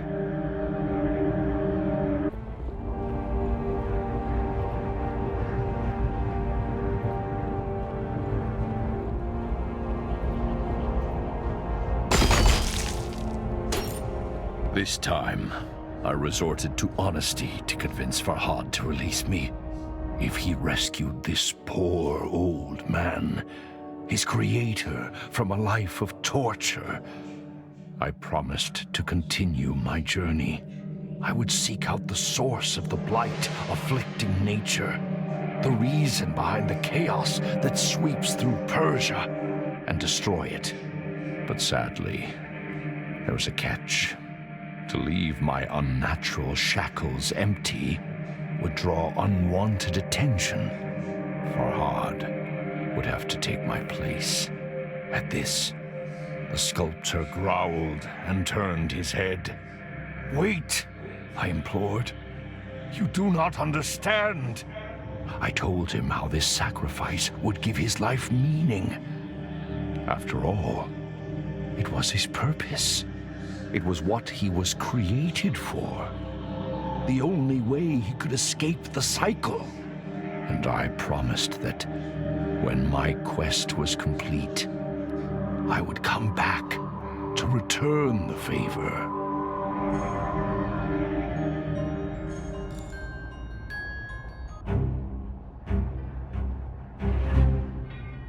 You have made the right decision, I told him.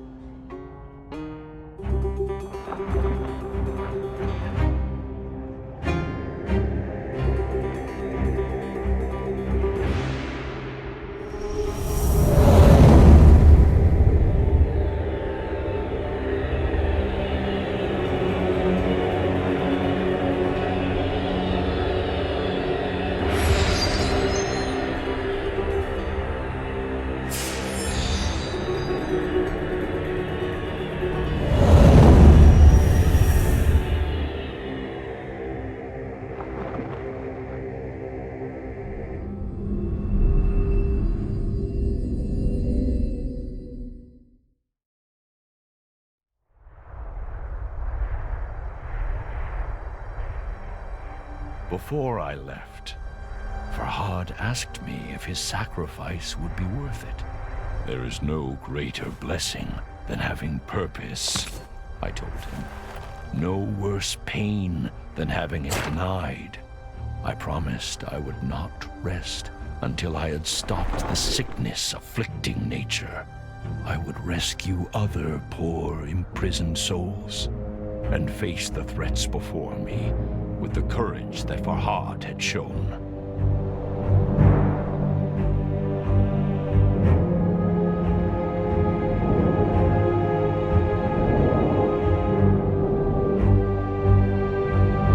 Damavand, I called. Let your fires light my way.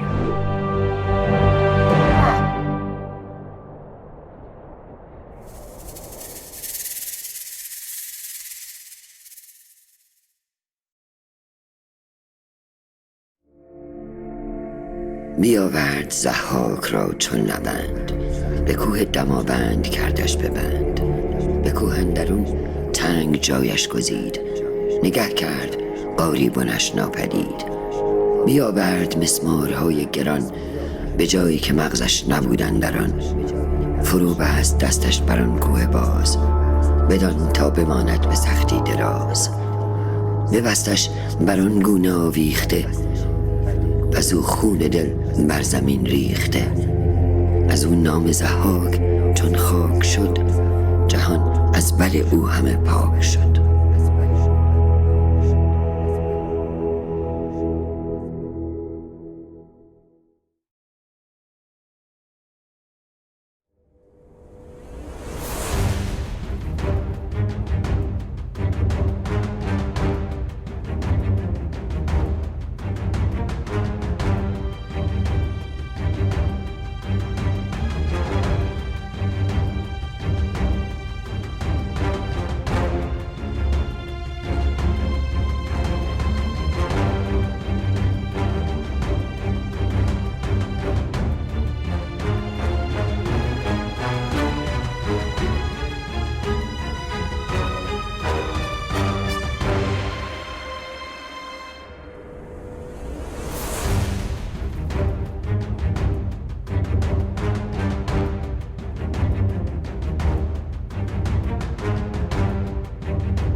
The storm within Farhad's heart rivaled the one that rent the dark skies. Bistun was defeated, but at such cost. He felt more alone than he had ever felt before.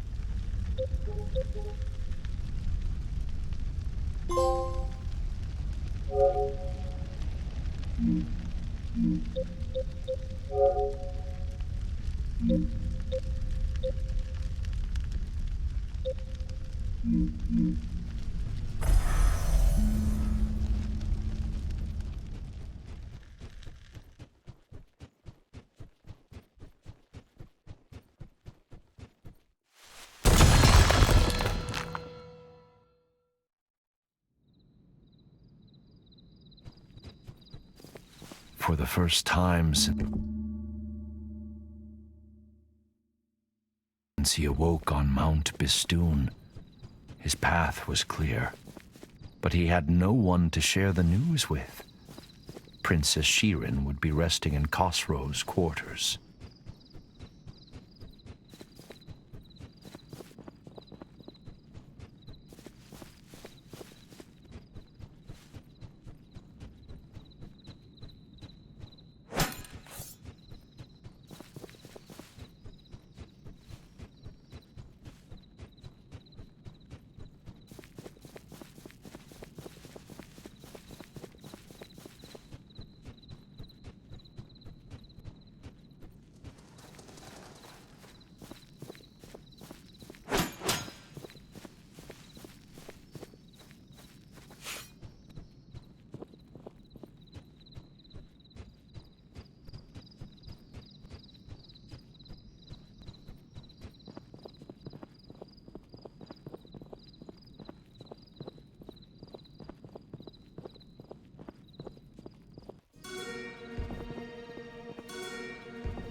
Farhad, what have you done?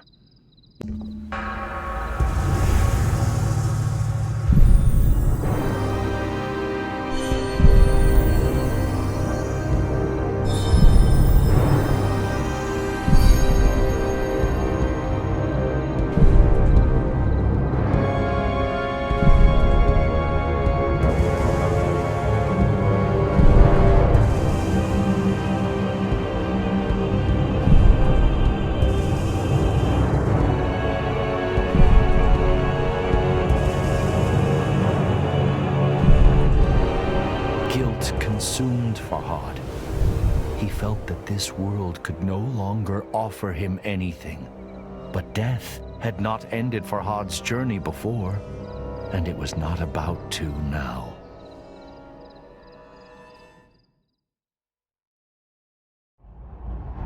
Instead, Farhad drew ever closer to answers. The final steps on the path laid out before him. The path that ended in the realm of forgotten memories. The fortress of oblivion awaited him, and Farhad thought of all those who had played their part in getting him here.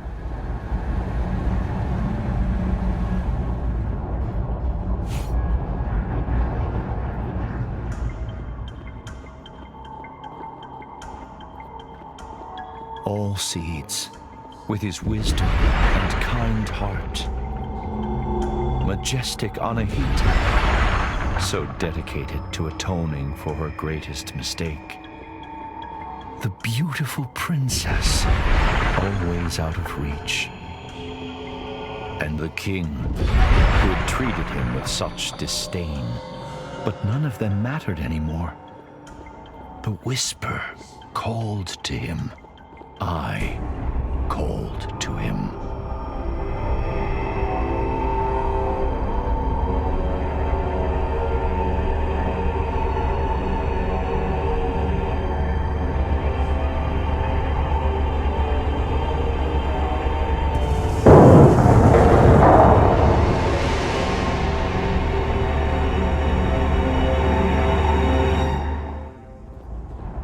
Fear and foreboding chilled Farhad as he walked amongst the horrors. Exiled and forgotten people, ensnared by the blight, trapped in endless suffering, their silent screams frozen in their gullets.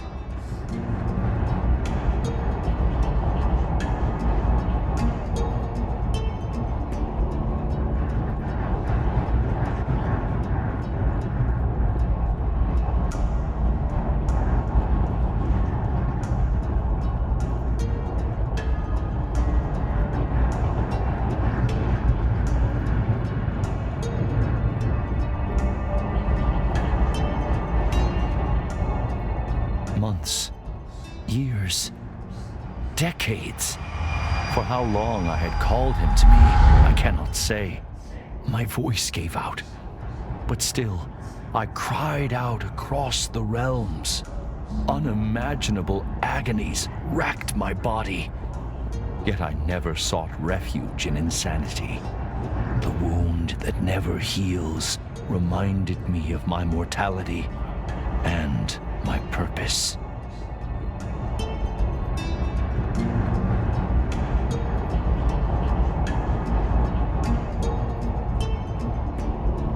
I looked in, but even then, was it words? I told him I was I was banished on Mount Bistun. Then, but the deep teetering, you, I had lost, but each I knew, and so the path to war.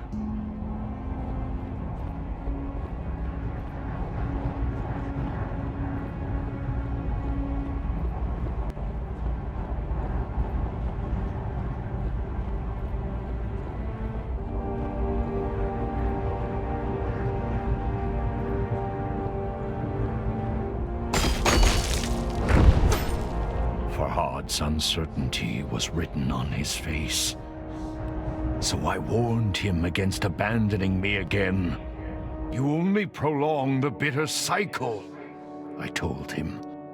You will lose your memories once more. Your destiny is not one of futility and confusion. And I told him, that I would keep calling him, and he would come. Is that what you want? I asked. To go through all the heartache you have endured yet again? But I could not force him to see reason. If he would leave me again, I promised to send him away from this place. I would show him how to use the memory stone within his head to leave the fortress of oblivion. But what would he be escaping for? Endless wandering? Repetition without purpose?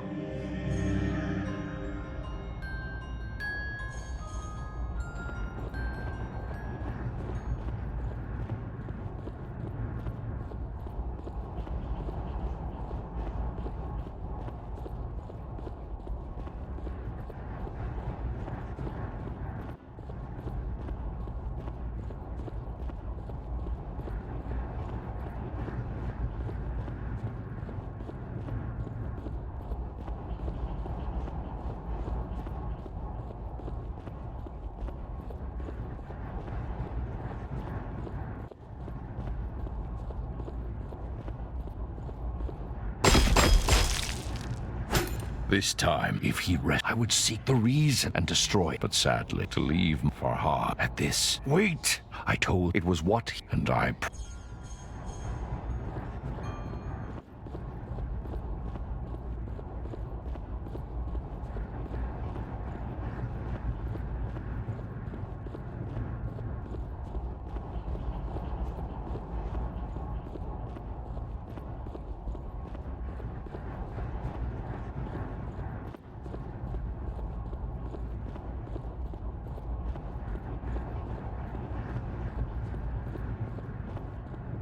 Farhad, you will lose. And I told him, is that what you... But I could not. If he would leave, I would. But what would he...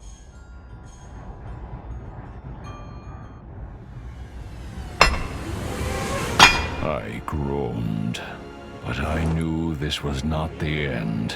I will see you again soon.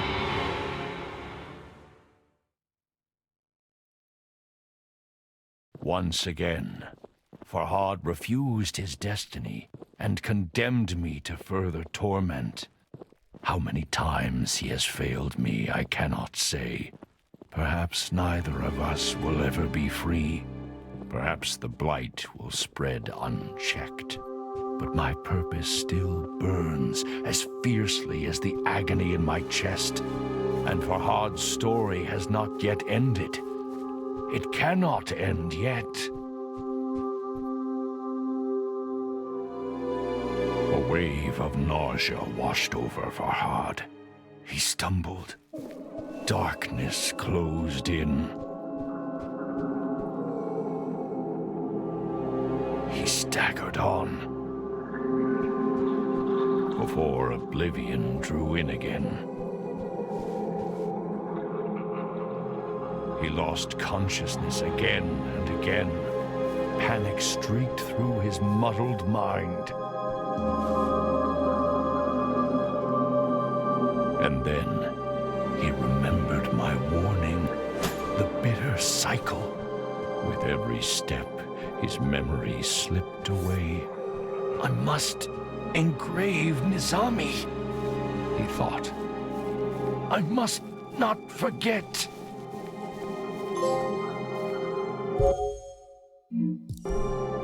Farhad sought to immortalize my story in stone, lest he forget again. And against all odds, he did it. He looked back at all the engravings he had made and found hope in them. Hope that he could walk a different path.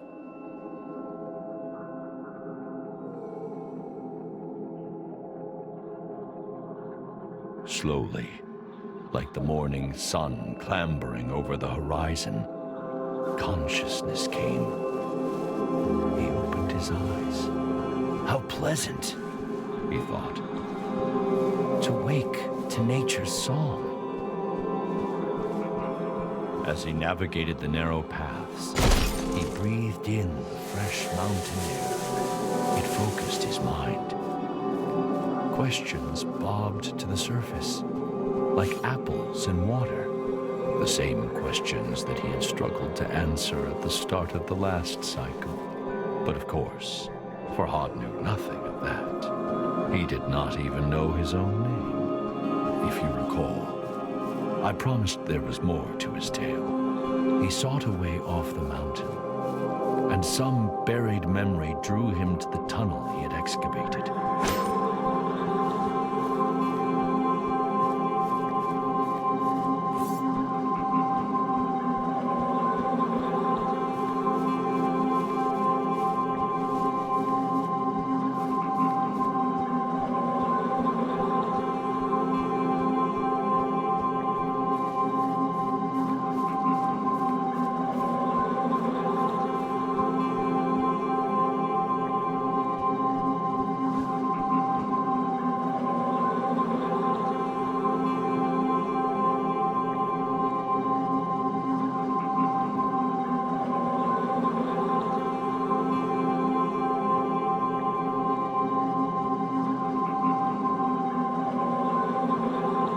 The story began anew.